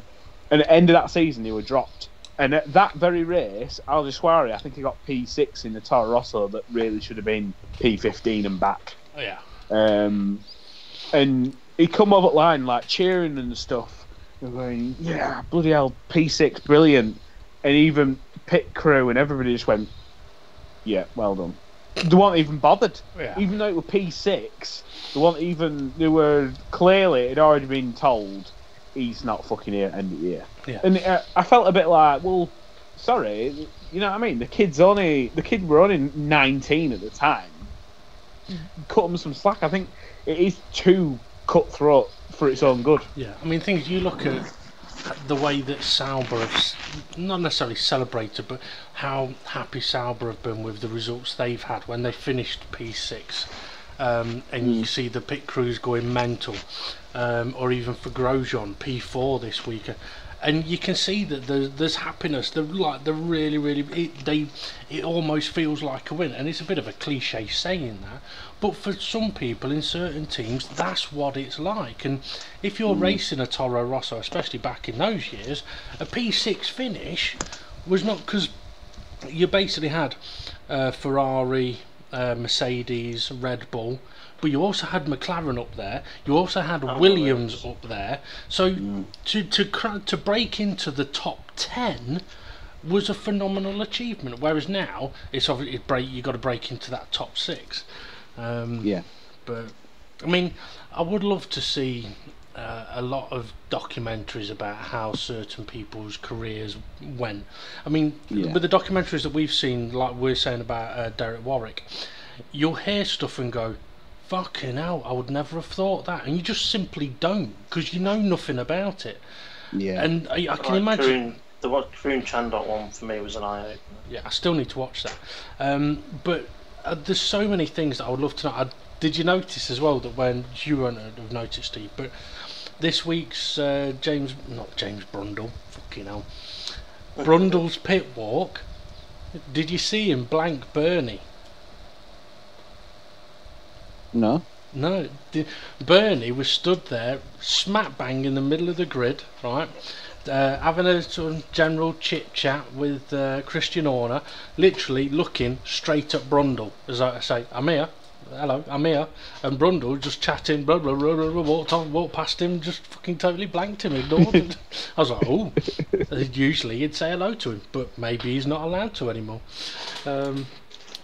Anyway, okay, back onto my last few notes. Lap 60, the Ferraris were charging, hopefully to punish Verstappen's tyres, and it seemed to be working because Verstappen was punishing his tyres, and Raikkonen did manage to get the gap from 5 seconds down to just over 3 seconds, and then that was about all he could do.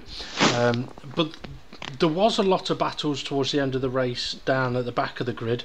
10th, 11th and 12th. Leclerc, Alonso and Ericsson were very close together. I think 1.2 seconds separated the three of them, and Alonso managed to get an overtake on Leclerc, but again I think we had to wait for a replay on that one. Let's see, lap 63 Raikkonen was now losing time back up to 4 seconds. Then lap 63 again, Hamilton going slow and gearbox goes. Grosjean now P4 I wrote. I must admit, as shit as I might think he is, I was happy for Grosjean to get P4. Do you know what? I didn't even realise he did, because pretty much once Hamilton, his engine went, I was just concentrating on the top three. When they crossed the line, I turned it off. I don't blame you. There was not a lot happening for the rest of it. Well, lap 65, Alonso was battling Gasly. Surprisingly, the cameramen managed to actually just about catch that attack, and by lap 65, where was it? Okay, lap 55, P6 down were all lapped. Lap 65, so within the next 10 laps, P4 down were all lapped. So there was only the podium sitters that were on the lead lap. Yeah, it is a joke. Lap 67, Saubers did a nice double move on Gasly, teaming up. That was a nice little move there. Can't remember it. I thought that might be the answer. Raikkonen on lap 67 was closing in to 2.7 seconds. Didn't get any closer. Van Dorn out, didn't know about that as I mentioned. And lap 71, Sorokin was last and only the one lap down. And my final comments were Haas did great, Force India did great, Sauber did great with both drivers in the points. Verstappen did okay, Kimi did very well, and that was about it. But for, I think overridingly, for a race where Haas, Haas, Force India and Sauber have had very good racers, it just didn't come across that way in the broadcast or anything like that. No, it didn't. And it didn't come across that way on Channel 4 or Sky by the sounds of it. And I think a lot of that is to do with the guy that decides to show what pictures are on the screen, because the commentators half the time will commentate on what's on our screen, not necessarily what they can see out the window. Yeah, that is true. You know what, I think at some point we're going to have one of our predictions is going to have to be, how many times is Max Verstappen's dad shown on camera? Yeah, he could do it for the whole weekend or just the race. I think that was the biggest shame. I didn't get to see Max's sister's big moon face, but you did get to see Bottas's missus. Although, you know what, she's not a model, but I wouldn't kick her. She's a swimmer. She's a professional swimmer. Yeah. Olympic swimmer. You'd have seen more of her on Channel 4 because they interviewed her on the grid. Oh, right. Fair enough. Yeah, the first person they went to on the grid. On the grid walk. Well, what did you think when Bottas got pole? I could kind of understand it because he's had pole there before last year. So it wasn't a shock. James, any thoughts? Yeah,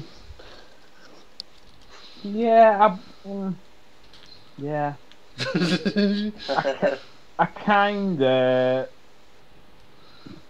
I think Bottas is good, but I wouldn't say.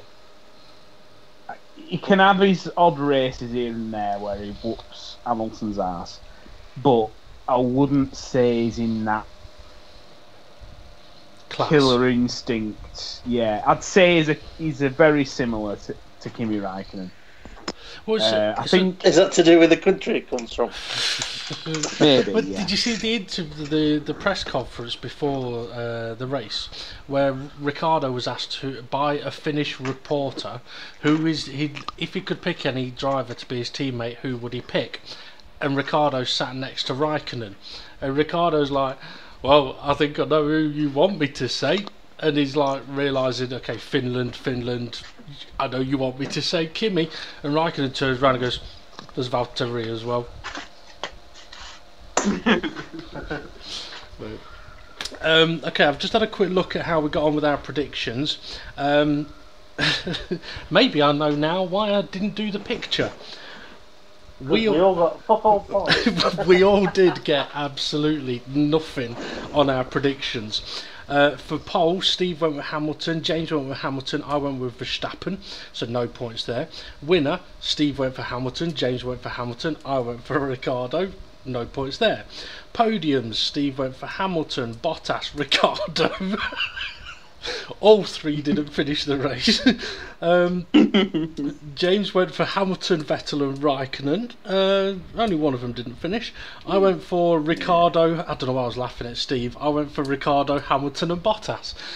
So if we'd have been predicting who's definitely not going to finish the race, we'd have got loads of points there. First to crash out, Steve went for Verstappen, James went for Stroll, and I went for Grosjean. I go for Grosjean, he finishes fourth. Dickhead. I think you could say I was the most wrong with Verstappen winning it. True, that is true. Okay, most laps down at the end. Steve, you were very wrong on this as well. You said all drivers will be on the lead lap. They weren't. All three podium sitters were, the rest weren't. That's because the weather forecast was meant to be raining and it was bone dry. Bone dry and red fucking hot. James said it'd be Lance Stroll 6 laps down, and I said it'd be Sirotkin 5 laps down. So I got the driver right, but the amount of laps wrong, and it was most laps down, not which driver would be last. So I'll give you at least a point though for that. I won't take it, you're alright. And the last prediction we had as well was how many safety car or VSC laps will there be? Steve went for 15 laps. I went for 4 laps. James said 30 laps.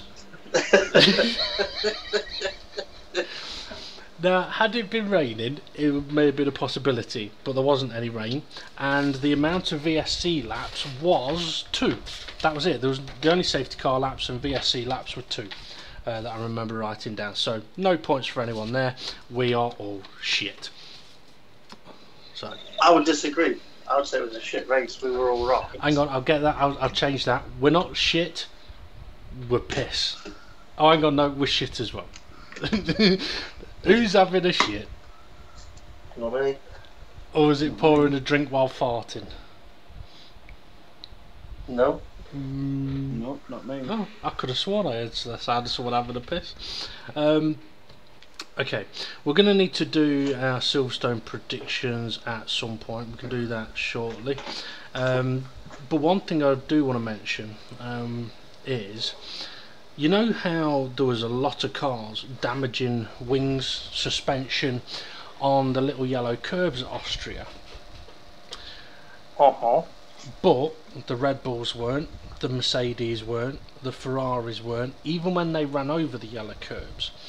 How is it that so many other teams have not structured their car to be able to cope with it, given what happened at Austria last year with the Red Bulls, and there was other cars, I can't remember which cars, but I know Verstappen had a suspension failure there, or wing failure.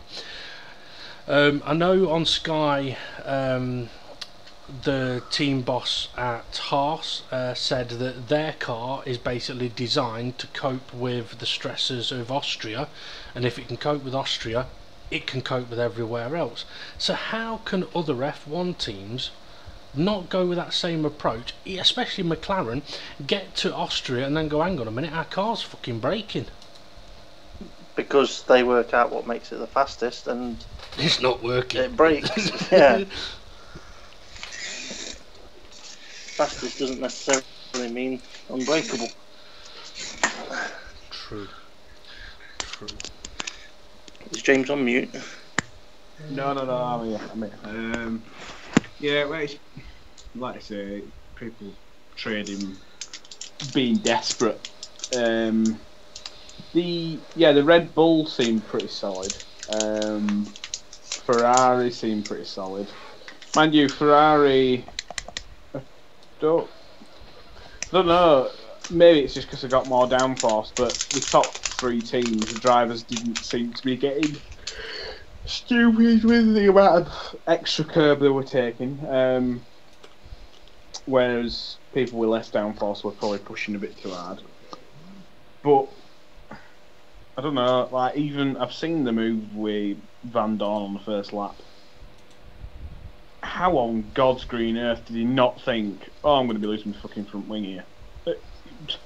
Just driving into a fucking hole where there's people going too wide, where fair enough, that move might have been alright if it were a 1v1 situation. But when you've got two people already going too wide and they can't back out of it because if they back out of it, then they're going to hit somebody else. He's just driving into a fucking little wedge, and I'm sat there watching it thinking, how does he think this is gonna go? Oh, there's his fucking front wing gone. I'm just like, how's he got a fucking job? I mean, he always comes across like, oh, my seat's secure for next year, and the team are happy with my performance and all this lot. No, there's no fucking way on earth that they're happy with his performance. No. No way. And if they are, they deserve to be fucking shit. Yeah. I hope that they keep Alonso next year and sign Raikkonen. Alonso and Raikkonen together they'd actually be a dangerous pairing with a car that's capable of winning a championship. Well, they have been together before, haven't they? Yeah. I think at Ferrari. Yeah, Ferrari for 1 year. 2014, I think it was, where they had that fucking weird fucking nose that looked like a Hoover. Ah, yes. I say that. I don't remember, but I'll agree with you. Okay, anything else you want to mention from last week's Grand Prix? Well, the commentators were banging on about, oh, this one's been thoroughly entertaining. And I was just sat there going, I'm fucking bored out of my head. The only thing that were entertaining were, there's been so many retirements, who's next? That were it. Yeah. Apart from that, there was no actual wheel-to-wheel. I think the only bit of wheel-to-wheel I saw were Alonso and Leclerc.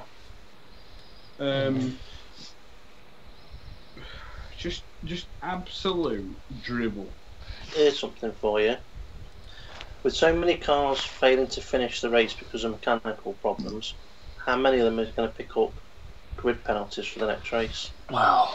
Well, the thing's interestingly, with Ricciardo, Renault brought an updated engine mode to the race, and I think it was on Friday practice, it was portrayed that they hadn't given those engine modes to Red Bull or McLaren.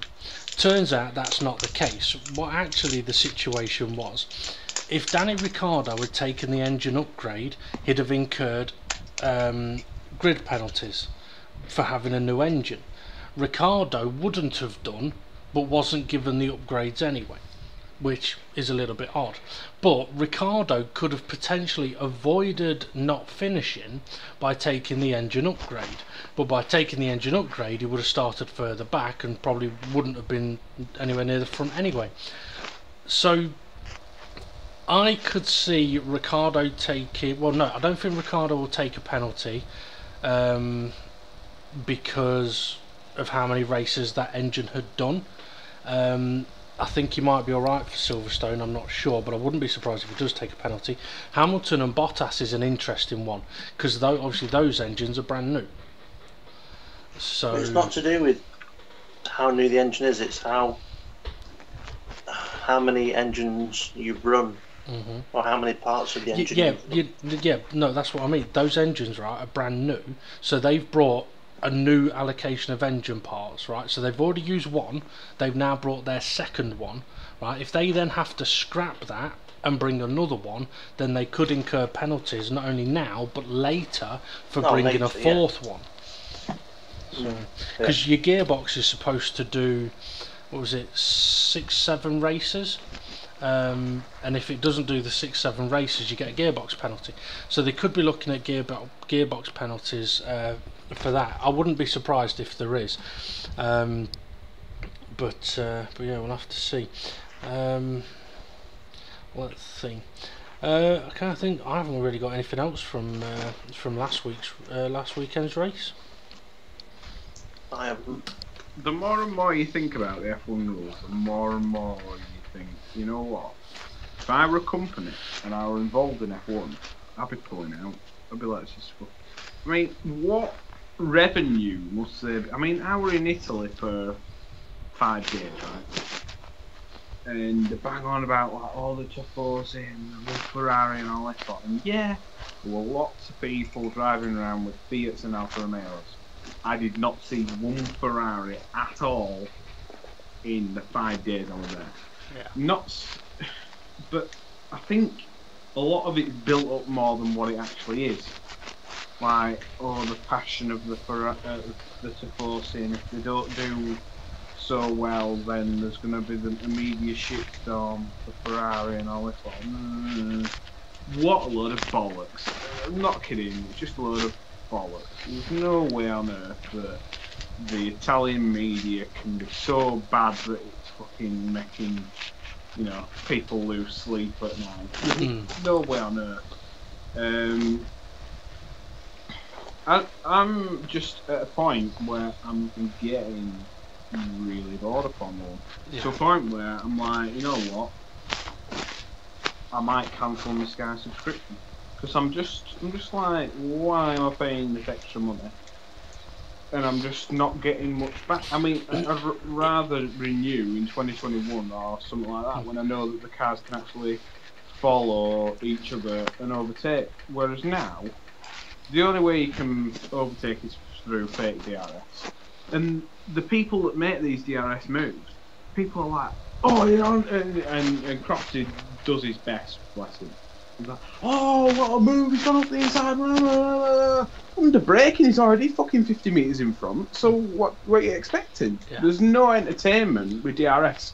I mean, what I will say is, on DRS, I mean, you mentioned that you like Anthony Davidson. I do. I think he's brilliant as a co-commentator, as a pundit. He's very informed, he's entertaining, and for anyone that does or doesn't like Crofty, it doesn't matter.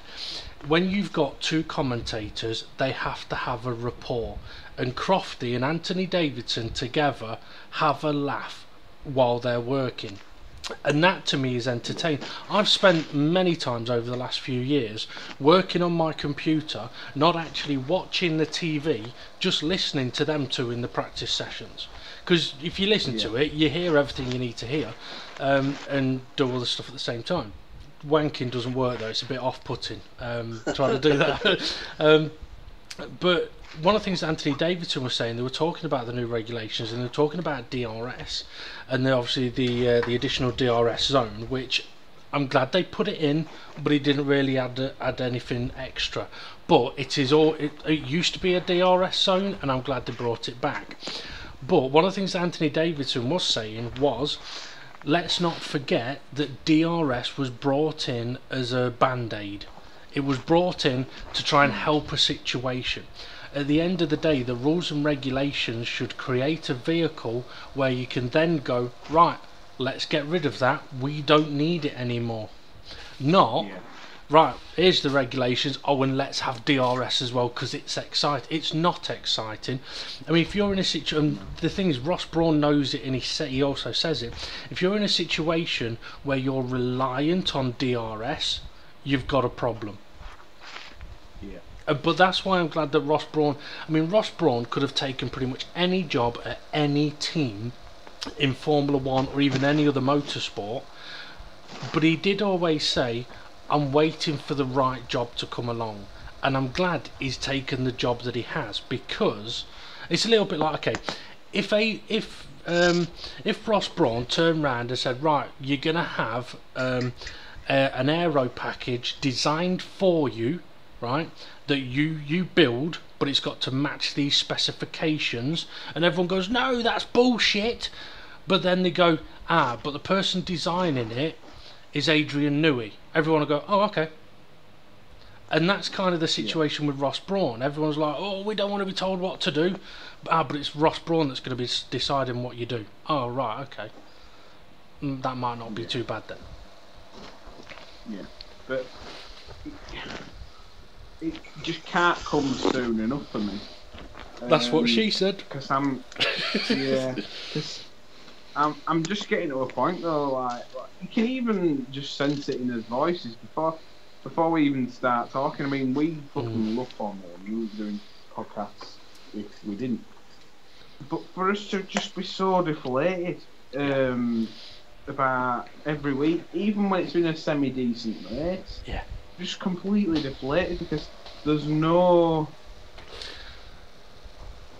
What I feel like it's completely lost something. I tell you, I feel like it's lost an element. A good way to that I could explain it is watching England tonight was an emotional roller coaster that I was expecting. Like, oh, this is great, this is going well, this is good. Oh God, no.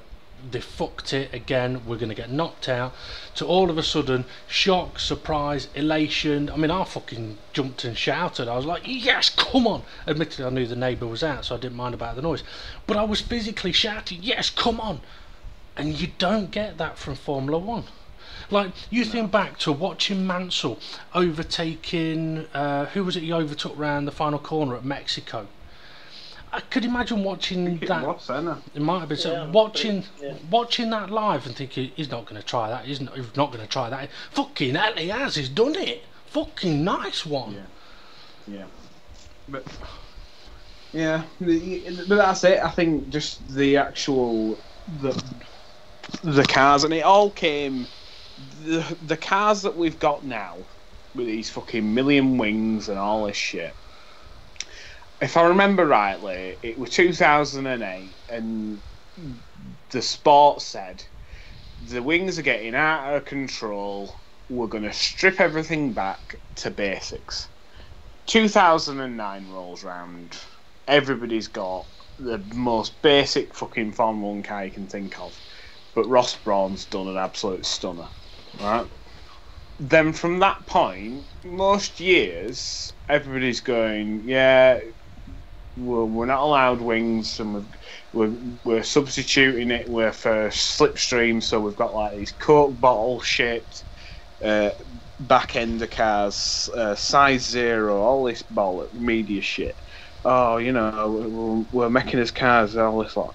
And then Bernie Ecclestone in 2015 and 2014 comes out with a fucking complete U-turn and goes, basically, I don't know what to fucking do, I'm bored, let's get the Formula 1 fans to submit a survey.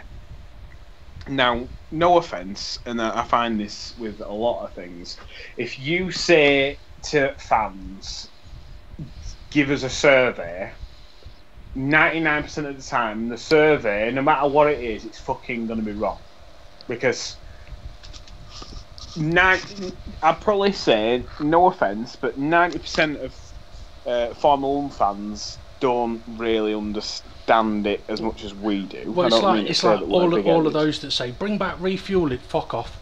Yeah, exactly. If you're responsible to bring back refueling, you can leave now. Yeah, but this is it, where you've got these people who are fans when it's on, but couldn't give a shit about it rest of the time. Whereas we're like, that's our main, that's our main sport that we're interested in. So you've got these people who are like, and it's a very, very, and the only way I can equivalent it, if that's even a word. I was going to say, you just made a word of equivalate. I'm going to Google that. Go on, carry on. Equivalent, I think I said. The only way I can equivalent. Holy shit! It's real. It's a word. Fuck off. It's a word. Fucking hell. Equivalent. Yeah. Hang on. No, it actually says equivalate is not a word. Something can be equal to another. Something can be equivalent to another. This unsigned comment was added by someone. So yeah, equivalate is not a word. Yeah. But yeah, equivalent. The only equivalent I can think of is when StarWars.com put out a feeler to Star Wars fans saying, and I'm pretty sure it were at the time of the Disney acquisition, give us your top 10 Star Wars characters. Guess who were number fucking 1? Jabba the Hutt. Luke Skywalker, of course, or Han Han Solo. Solo. And isn't it ironic that the first standalone movie all about one character we know of is Han Solo? That basically market research was for the average Joe on the street. Oh, well, let's just get the average Joe on the street's idea of their favourite character. And when we get that, then we'll know which movie we're going to make. Once they knew that the majority of people, even if they were fans or not fans or whatever, once they knew that Han Solo was a popular guy, they all automatically must have greenlit a movie saying we're making a Han Solo movie. And it's exactly the same fucking thing that happened with F1. Bernie puts out a feeler for fans and anybody to fill out and send in. And what you got were people selecting, I want more aggressive cars, I want big wings, I want big tyres and big, I want this, and this. Filling out a checklist of what they've got. But then when you actually pull all them checklists together and actually look at it, they're exactly what the cars we have now. And they're a fucking mess. Because the cars are just, they've got big fucking wings, they've got big fucking tyres. If anything, I'd say get the tyres even fucking bigger, especially for the rear wheels. But the cars are so many fucking wings on them. If I see another fucking barge board with another 8 barge boards hanging off them, I'm gonna fucking hit the roof because they're like cheese graters. Yeah, you've got Crofty going, oh, look at the intricate design work, it's fucking amazing. I'm just sat there going, well, that fucking prevents that car from overtaking anybody. And it's just so fucking annoying, just sitting there watching going, after the first lap, they're not going to be able to overtake, so watch out for banzai moves. Oh, fucking hell, massive crash, safety car, fucking replay. It's so, you already know what's fucking going to happen before it happens. And I know every single race this year, I don't think there's been one race where normally, if there's a fucking amazing overtake, I jump up out of my seat and go on, and like almost punch the air. I haven't even flinched once. Well, all this season, I've just sat there going. It's not even that long. There's been one overtake this season that's made me go, wow. And that for me was Bottas at Paul Ricard, going round the outside of someone. I can't remember who, but that for me had nothing to do with DRS. Yes, he's got a much better car, but he still had to put his car in the right place. Yeah. And he had to have the balls to put it onto the dirty part of the track to make that move work. Well, it's a little bit like when was the last time you had that feeling you had when you saw Alonso and Webber side by side on the exit of turn 1 at Spa, and you're thinking, you're really not going to try, you're not going to do, fucking hell, you've done it, fucking hell.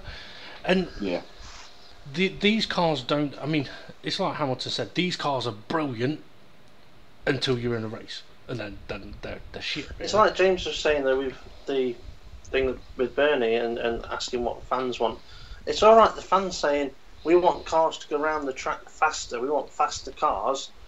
Yeah. But if that doesn't equate to good racing, then I'm sorry, but make faster cars, but don't make them I can give you the way they have.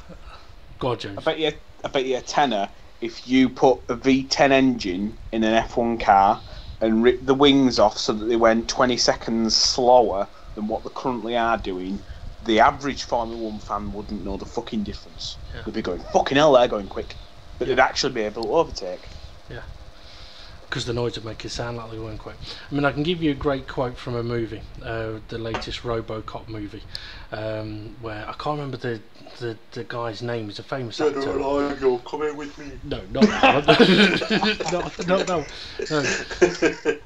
Is when they're trying to design RoboCop's outfit, basically, and he says, the public don't know what they want until you show it to them.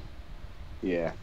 And I think that's kind of a lot like F1, where yes, we want the cars to be fast, we want the cars to look amazing, but we want the cars to be able to overtake each other, because without overtaking that's the key. Without overtaking there is no racing. I mean, it's not a 100-meter sprint, is it?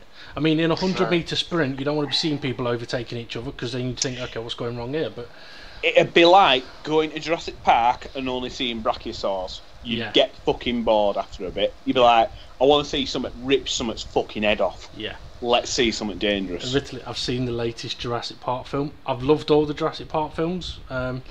This latest one, I think I'm gonna have to watch it again. Not I could, well, me and Paul were going to be doing a review on that. Like what we did with Jurassic World 1. Yeah. I mean, it was alright. It was watchable, but yeah, that's exactly it. And that's another one where I don't want Star Wars to end up like Jurassic Park franchise, where it's getting to a point where they fucking run out of ideas, loads of shit happens, but really at the end of the day nothing fucking happens. Yeah, I mean, Star Wars need to take a page out of Marvel's book. Marvel made some brilliant films, made a couple that people went, don't know about that, and then they've made some more brilliant films. And that's the thing, it doesn't matter what the title is, it doesn't matter who the characters are. If the film is not good, then it's not good. You can't have a shit film and write Star Wars on it and expect it to be amazing. Anyway, you know what, Steve, you said something to me earlier. You said maybe we'll save it till next week. I reckon we do it now. Yeah, it could do. I was just thinking, when you mentioned Robocop, fucker, that would have been a good one. It would have been, actually. It would have been, yeah. James. What are you on about? Do you want to play a game? Yeah. You say, yeah, wait. You always do that. You're like, yeah, come on. It's like watching F1. It's like, yeah, come on. Oh, fucking hell. This is shit. So, now I'm lowering my expectations as you speak. Well, James, any guesses of what this might be this week? Steve trying to fuck me over. He's right.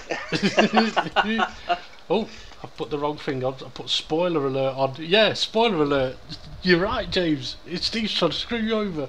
Right, okay. Would you like to try and explain it to him, Steve? Seeing as it was your idea. Well, you know, catchphrase. No, I've never heard of it. Well, how Dave was showing two pictures and he had to come up with a catchphrase. Yeah. Well, I've done the same, but with film titles. Nice. Right, well, you know I was shit at catchphrase, so well done. Well, just to make it even shitter, we're going to do a test with the first couple, and if you take too long, I'm going to put a time limit on you. Well, I'm going to do shit anyway, so before we do this, I need to go and get myself a drink. I'm only going to be 2 seconds. Well, maybe more than 2 seconds, but I'll be right back. So hang on, explain a bit more here, Steve. I'm a bit confused. Like, basically, I'll use Robocop as an example. There'll be two pictures they'll be put up for you, right? And if it was Robocop, there'd be a picture of a robot and the picture of a copper. So it'd be Robocop. Robocock? Cop. Oh, I thought you said cop. Sorry. Okay, so it's quite simple. All you got to do is name the film. Yeah. And I would say they are all pretty well-known films that there's a good chance you've seen all of them. If not all of them, you should at least know the name of the films. Yeah. But if you don't know the name of the films, you might still be able to guess the name of the film. Right, okay. I'll have a go, yeah. All we've got to do now is wait for Dave to come back. Yeah, well, what I will say, James, is I've had the pictures for 3 days and I still haven't got them all. Oh, right, okay, so when he says there's probably movies you've watched, he's bullshitting me. No. Dave doesn't have the answers either. No, I don't. Okay, so I'm going to show, for any of the listeners, you can play along with this one as well. Okay, so I'll show the first one and I'll send it. Was that meant to be countdown? Yeah. Sounds fuck all like countdown. So like countdown, but instead of the normal notes. It's like countdown / horse racing. It's kind of like the countdown avoiding copyright version. Okay, so here's the first one, James. One second. I'm in the middle of making a poster as we speak, so I'm just finishing. I'm just saving that. Come on, tell me it saves. There we go. Messenger. Come on then, James. Right. So I want a movie title. Here we go. Come on, load up. Come on. Time's up, Dave. He's got it wrong. He hasn't even loaded. Right, I tell you what. Right, here we go. Select that. Coat hanger and coat hanger. Hang up white. Isle of White. Isle. Oh, coat hanger. Oh, Isle of White. Coat white. That's not the Isle of Wight either. Oh, what is it? Dover. It is Dover, yeah? Dover. Dover. Doveranga. Doverang. I don't know. Oh, come on! This is the easy one. What? What if that's Dover, James? What's it called? What is that called? Cliffs of Dover. Yeah. Cliffhanger. It's cliffhanger. Doveranga. Dear me. It's a good movie. This one, 1 point. I was stuck on for 2 days.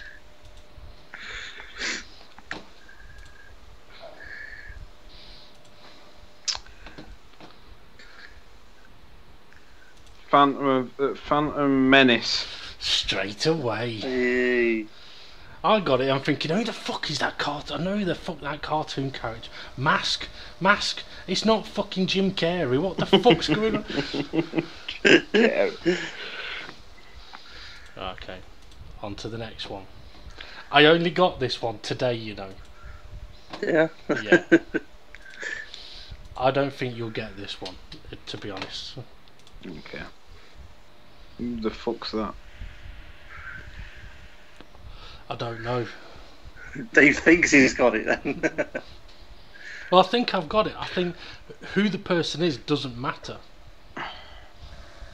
What the person is matters.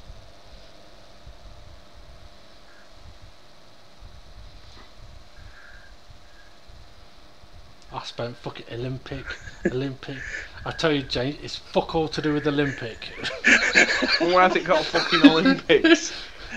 He ain't mistaken it for Audi, has he? No. They're the Olympic Ring. Lord of the Rings. Yeah. They've gave that one away. I spent fucking I don't know a fucking film that's got Olympics in the fucking title. Not even Eddie the Eagle has got fucking Olympics in the title, and that's a film about the fucking Olympics. And this one, I still ain't got this one. So I can't help you with this one, Jay.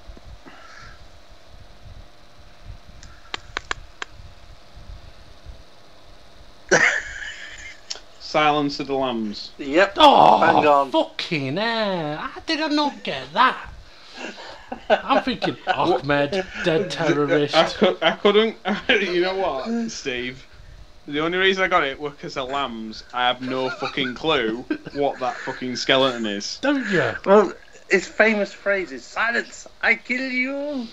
I tell you what, James. If you've never seen him, you would fucking love him.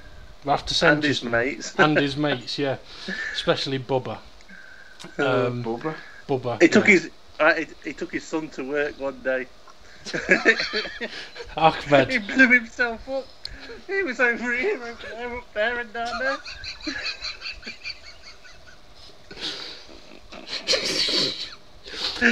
Honestly, we'll have to send you a link.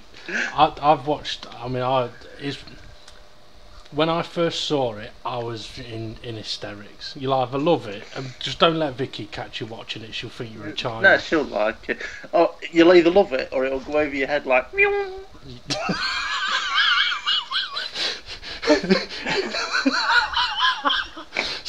So don't laugh at you, James. That's a joke about one of the characters.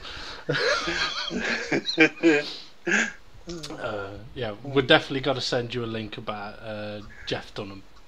Well, don't worry, because I'm going to be as well. I'm going to be getting you back, Steve, because you've got to watch them 4 episodes of Clone Wars. I'm going to be testing you. I'll get around to it at some point. Okay. On to the next one. Right, these next 2, I haven't got. I don't know what they are. I would say I did actually test all of these on Claire, and she was like bang, bang, bang, bang, bang straight away with all of them. Jesus. This one did stump her.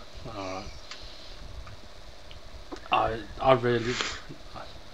I've got one idea, but it can't be right.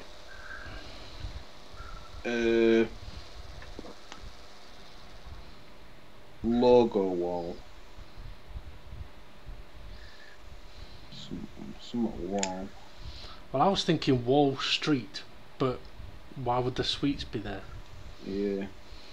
Wall. Brick.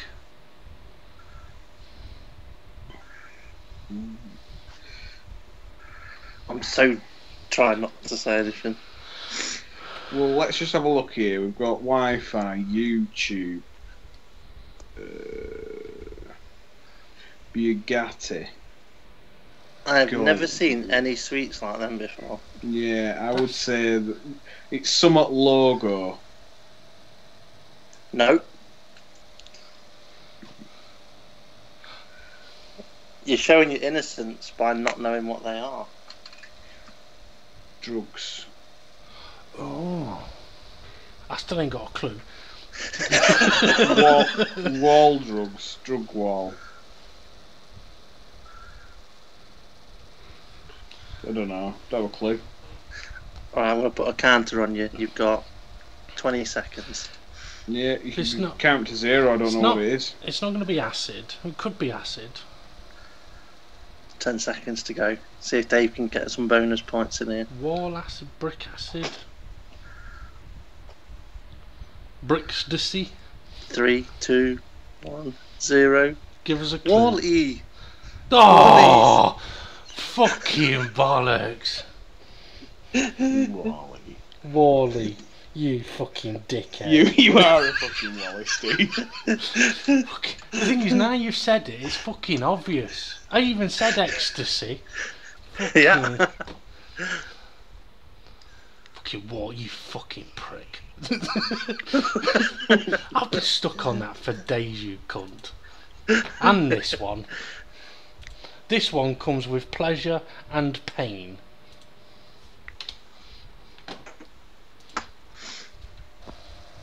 I will admit this one is the hardest one. Cheers for Steve. It took me ages to pick which picture as well. I had to find the most beautiful one for you, James.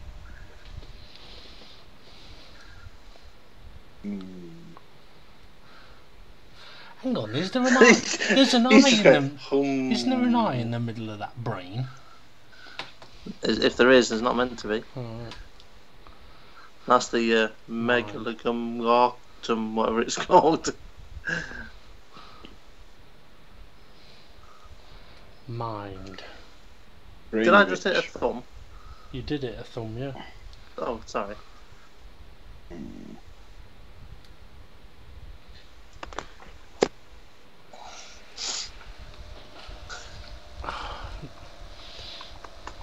Dave's just said one of the words. Oh, so it's something. Oh, I know it! What? I know it. Steve, you're a knobhead. Right, I'm going to put a timer on James then. You've got 20 seconds. I'm alright, I'm happy just looking at this picture. A beautiful mind. Yeah. I could have just had one picture there. Yeah. So bonus point for Dave. Yeah, and the reason you're a knobhead is because you said I had to get the most beautiful one for you. Fuck Yep. you. Right. I think you'll get this one, James.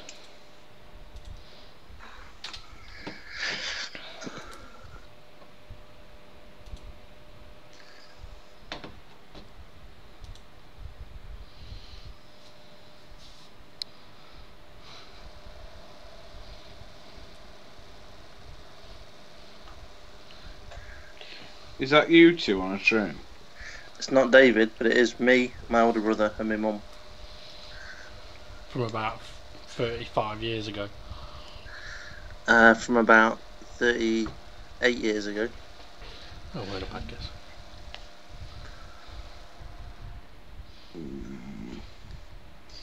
Steve Spots.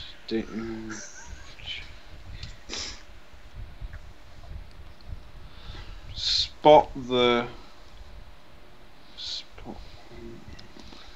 The first picture goes first. Train spotting. Yay! You got one. Yeah. I'm just looking back at that picture. It is a good one, isn't it? It is good. That. You know, she's been on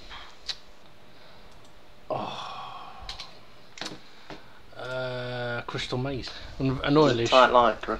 no, it was unflattering overalls. I think I know what this one is, but I'm not sure. England Geordie. Nope. I know you know of this film because we've talked about it. That's if I've got it right. The only football film I can think of is that Damned United, but that's Leeds. It's not a football film. Oh, in that case, I don't know what it is. God, then what did you think it was? The Damned United. Because it's England, they're damned, and it's Newcastle United. I've put Damned United. No. I'd have had like an aeroplane flying over a dam, dropping a bomb on it, and then Man United. But no. I can't help you with this one. All right, I'll tell you what. Right, tell James what his name is, and it might help James get it. David Platt.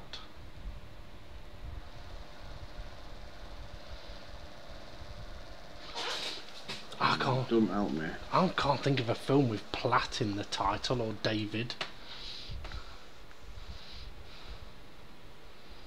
What is Newcastle? Yeah, Dave, don't say it out loud. What's Newcastle United's fan base called? Magpies. Oh, is it Kez? No. Dave still don't know. If Well, Dave no, ain't gonna get this, I know then what. Dave- I know what. Like Derby's the Rams. Newcastle is the. I know what that is. But I don't know what David that or Platt that is. All right, it's his surname.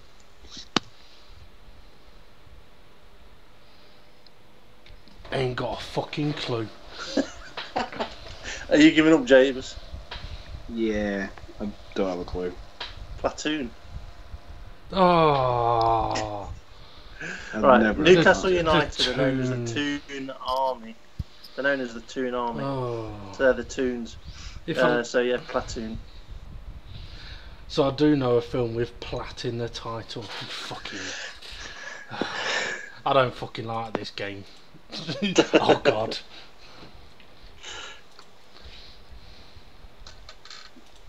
What's the next one?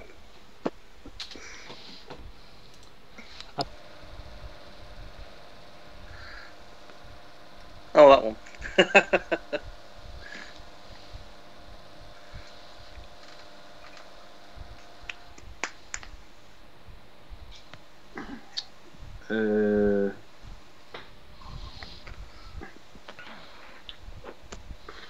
Power.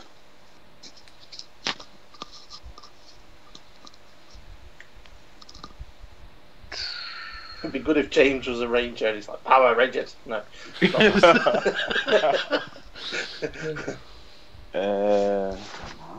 Stand by. Yeah. Is Stand By Your Man a film? I thought it was just a song.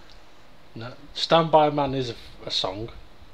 Well, Stand By Your Man. I It's not that didn't know one, if it though. were a film as well. No. But the film does have a famous song with it as well, of the same title.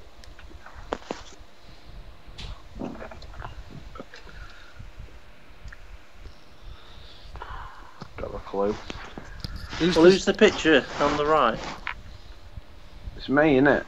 Yeah, so what does it say? Say what you see. James Power. Oh dear. James Stand By James. No, Stand By what? Who's the right picture of? Me. Yeah, so it's Stand By what? Stand By Me. Yeah. Stand I'm not By giving Me. it you though. Never heard of film. Even I didn't get that fucker. This one, I don't know. I really ain't got a fucking clue. I don't know how James is gonna get this because I really straight away. It could hint at his perverted mentality.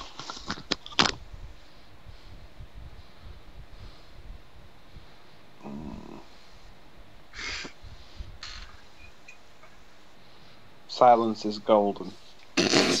What? But duct tape is silver.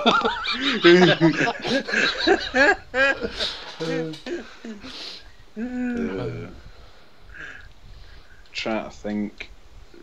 I'm trying to think 50 Shades, but then they're not grey, they're white.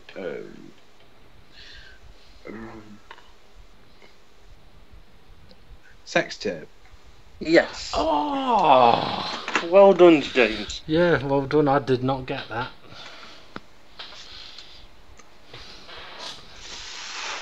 I'm impressed. Okay. You're lucky with a picture of the sex. There was many different images that I was going to send. What I will say is with this next one, James, be careful.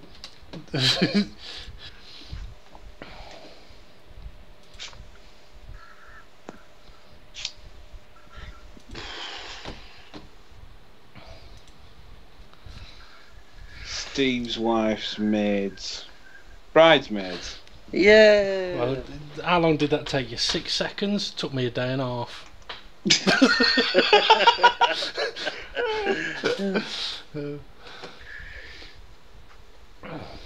Okay. Excuse me. On to the last. This one took me fucking ages as well.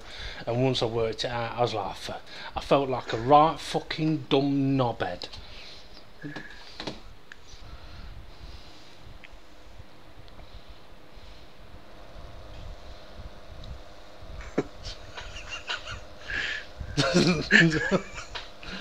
Oh dear.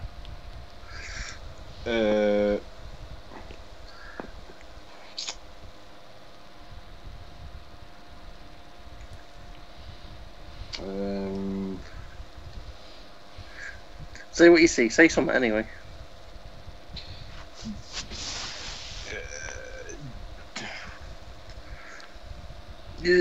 What? Hangman.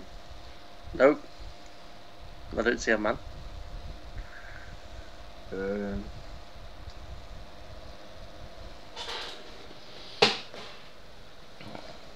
close. Oh, mate. Sounding drunk. You're not drunk too much, have you? No, I've just had too many cokes today. I'm on the fifth one. Just full of gas then. Yeah. You'll be alright in the morning then. Won't have an headache tomorrow. I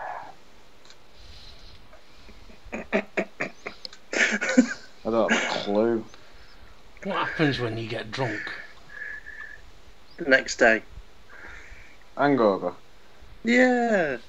Where's game? That's what got me for fucking a noose game, noose over game. Fucking dickhead. It's the last one, so it was had to have game over on it. Okay, I'll give you that one. Yeah. So there you go. Get it, game over. Could have been worse. But you got 7 out of 12. That's not bad. No. It's more than I got in 2 fucking days. Dave got 1 that James didn't get. Oh, excuse me. Right, okay. Oh, predictions, gentlemen, for Silverstone this weekend. Williams shit.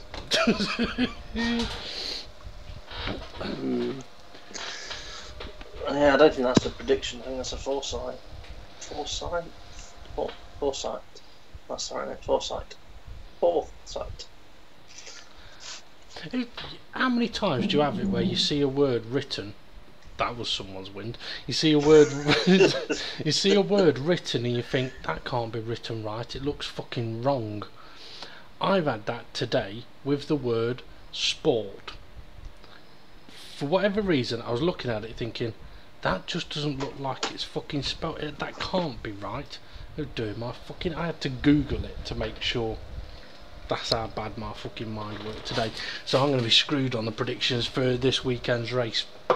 Anyway, okay, so it's the Silverstone Grand Prix this weekend. I must admit, I don't think I'm much of a fan of these triple headers, to be honest, because it doesn't give any of the teams any chance to fix any major problems they've had. So I don't think it's going to be a great race, to be honest. But Steve, who do you think is going to be on pole position? Hamilton. James, who do you think is going to be on pole position? Sebastian Vettel. I'm going to go for Raikkonen.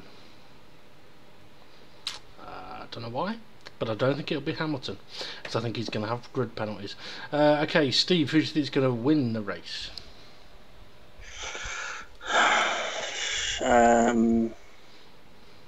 Hamilton. So you think he's going to get his 6th win at Silverstone? James, who do you think will be the winner? I think it'll be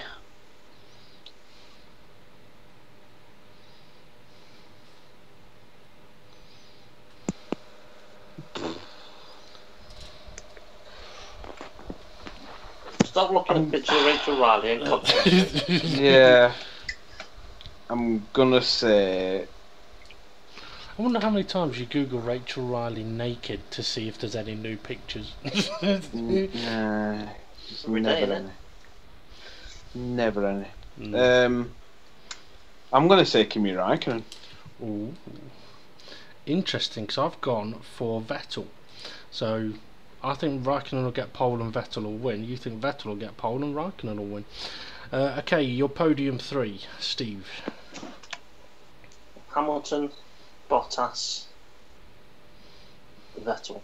So those are 3 drivers that I'm not going to finish this week. James. Raikkonen,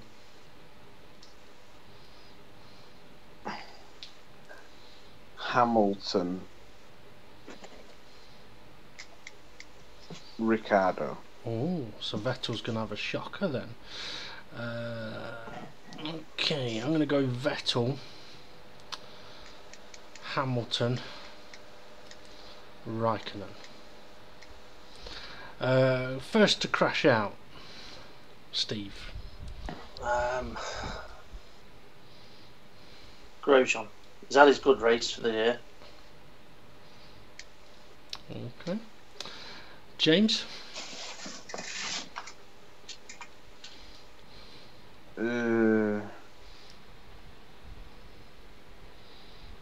Grosjean. Ooh. Double on Grosjean. I'm gonna go with Stroll. I think he's gonna bin it big time. Okay, we need a couple of other things to do predictions on then, guys.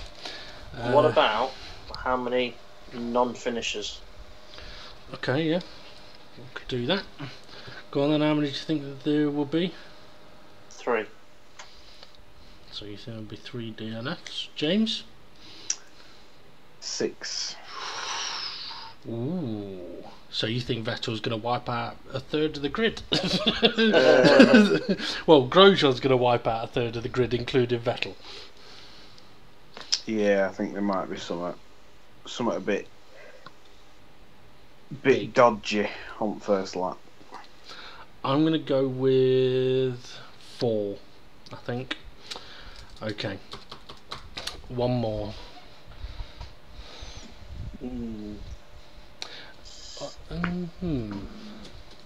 We could do how many drivers with grid penalties. Yeah, But that could be an option. Or we could do how many times Verstappen's dad is seen on camera. I actually quite think that could be quite an interesting one to do. Okay, Max's dad. Or should you open that up to Max's family, in case his dad's not there, but his family is there? Okay. Max's family then. Go on then, how many times do you think we'll see? This is just from when the lights go out to the flag. 6. James? Sorry, what's the question again? How many times during the race will we see Max Verstappen's family? Oh, for 3 times. 3. I know why you're saying 3, because he's gonna be part of the big pile up, so they'll see his family a couple of times, and then he got fucked off. I'm gonna go 11. Fucking hell, that's a lot. That's like 1 every 3 laps. Yeah, but if I'm right, well, it's actually no, it's not 1 every 3 laps, because how many laps is it around Silverstone? Yeah, but it's how long they keep him on screen for. True, not very long, but no, I wouldn't be surprised if it is a lot. Let's put it this way: if I'm closest, something's wrong with fucking F1 broadcasts. Yeah. Well, we know I mean, there's something that wrong with it. would mean that you would see more of Max Verstappen's family than you do of Max Verstappen's car. Well, you'd see more of Verstappen's family than you would of a Sauber or a Williams or a Force India or a Toro Actually, Rosso. I'm wondering if Max Verstappen's family have got any sponsorships on their tops or anything yet. The amount of TV time they get. You know what, I wouldn't be surprised.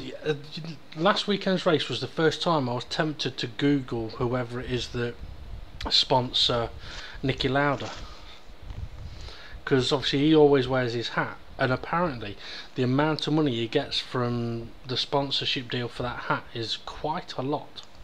Oh, I can't tell you what make of a hat it is.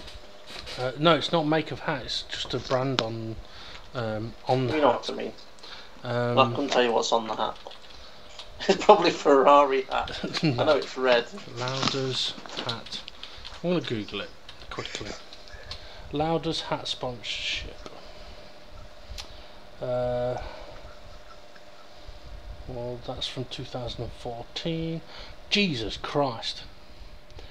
1.2 million euros a year for his hat. And he wears it to black tie events. Whoever the company is, we'll wear hats while we do this podcast for A quarter. 50 quid a week. So what is the brand? Um, And what is the point if the brand isn't known? well, it's changed over the years. Let's see who it is this year.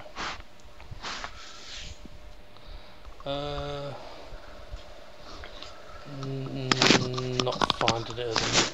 You'll have to have a look this weekend. I do remember seeing it, but I can't remember what it was. Pneumatic. Novamatic. Novamatic, something like that, yeah. So let's Google them, shall we? Novomatic. Winning technology. Gaming technology. Oh, gambling. So yeah, gaming technology of the gambling type. wonder then if there's certain events he's not allowed to wear it to. You know, like when the like you're not allowed to promote alcohol, and probably not allowed to promote gambling and stuff, certain events and what have you. Possibly. That is quite possible. But still, 1.2 million fucking euro. I mean, it's no surprise he gets to every race, has got his own jets and all that stuff. You're getting paid 1.2 million a year to wear a hat.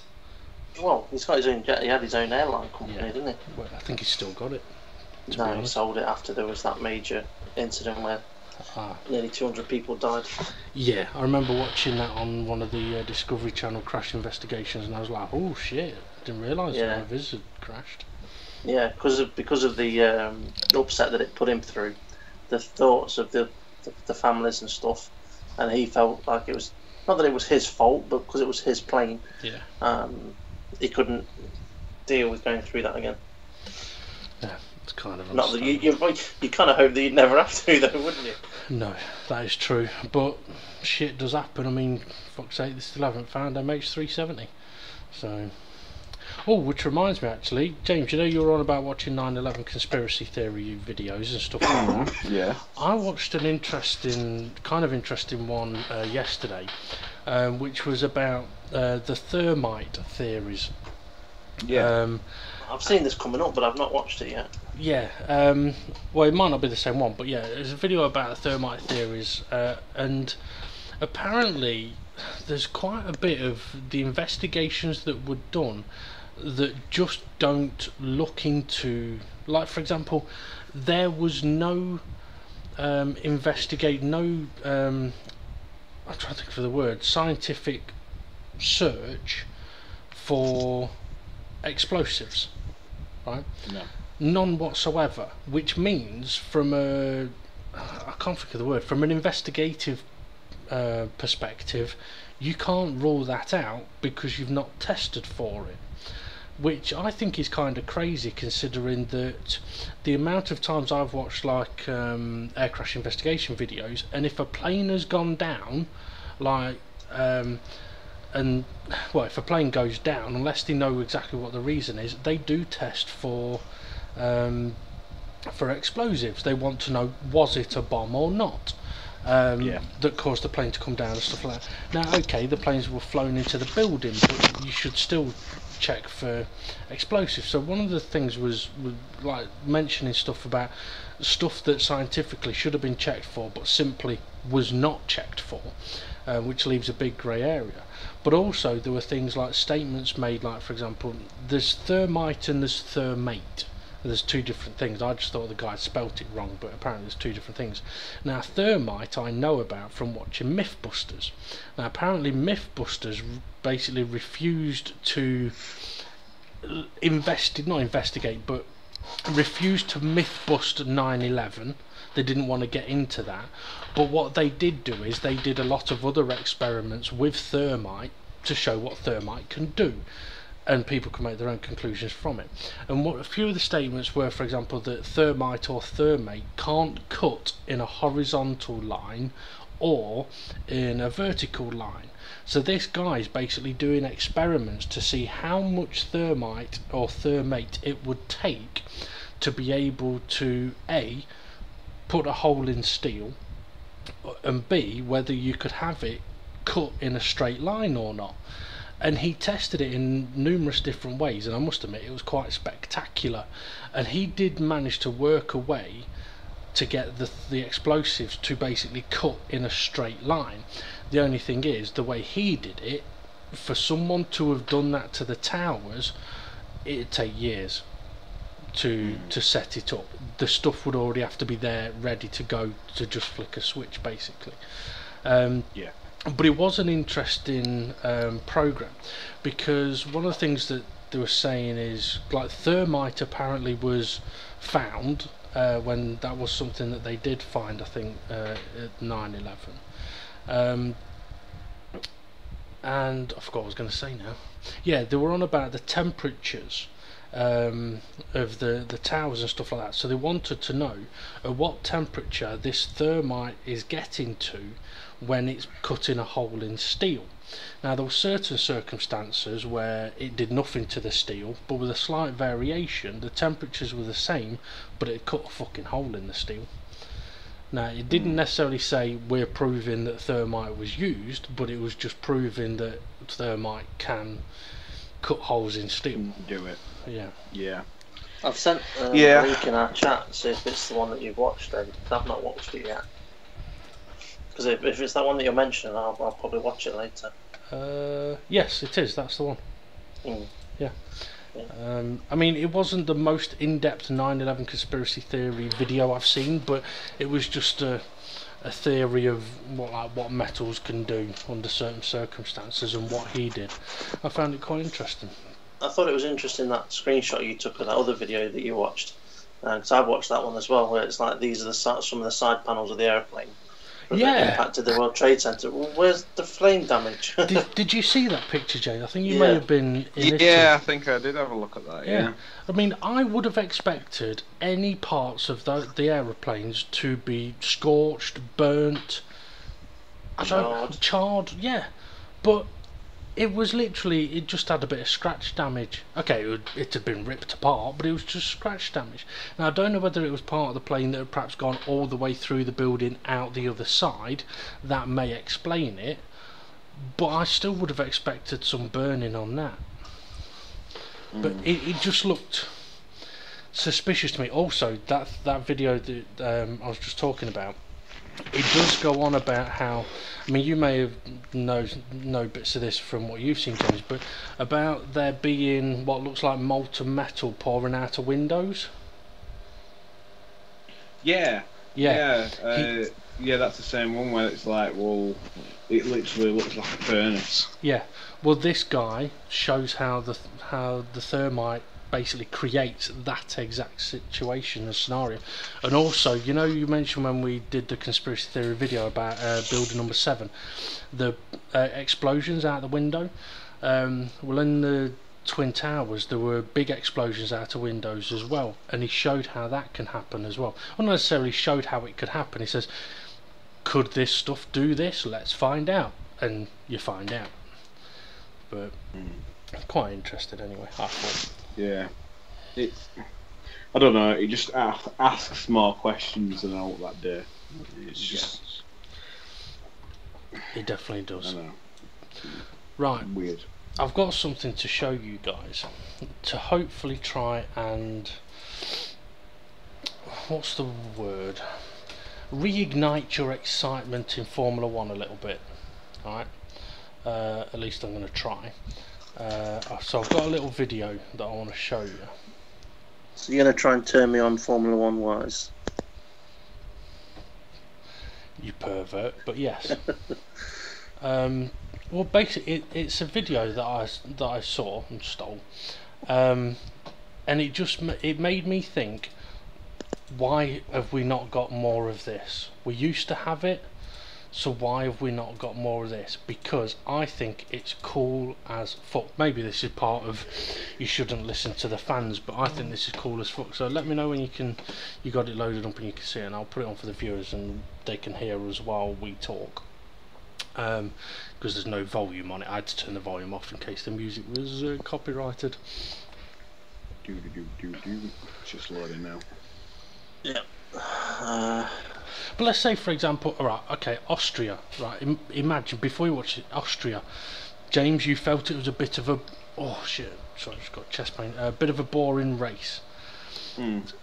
If they introduced a bit of what you're about to see into the race, it would be much more exciting, I think. So let me know when you're both ready. I'm ready. No, I'm ready here. Okay, 3, 2, 1, let's go.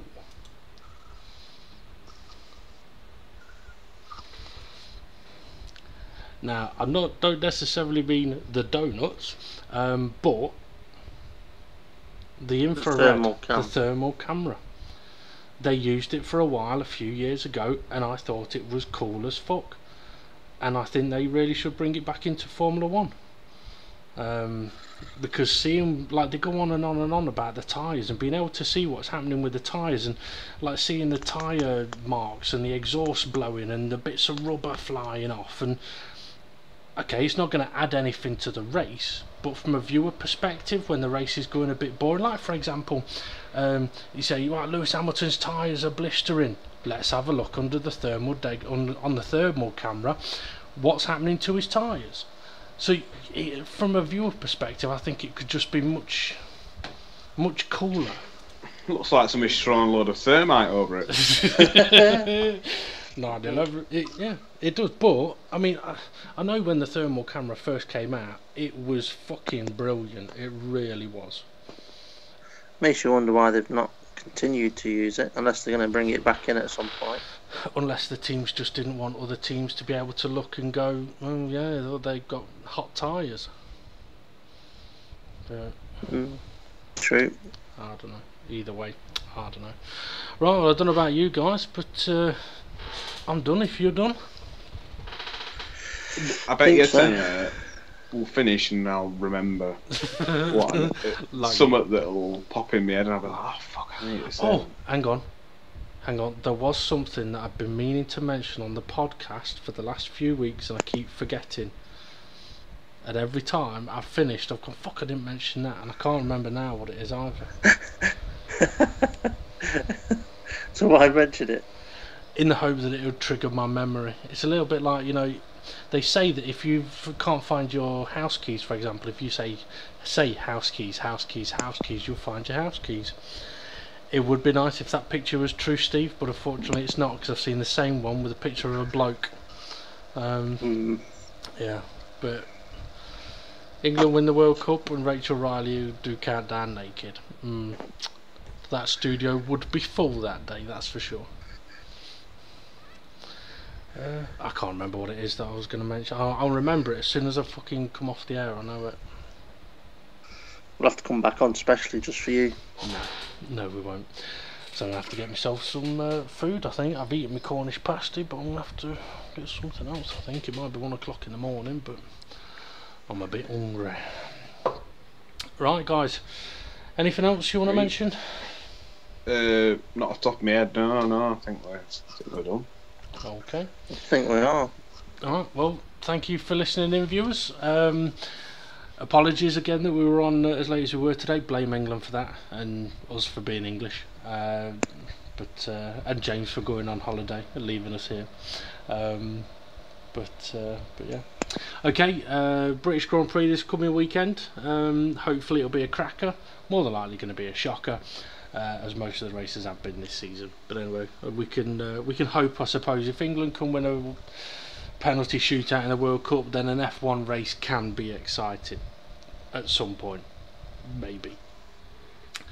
Okay, make sure you tune in next Tuesday for a review of whatever's going to happen this weekend, and we'll see what else we've got up our sleeves as well. So thank you very much for listening, and we'll catch you all later. Adios. See ya.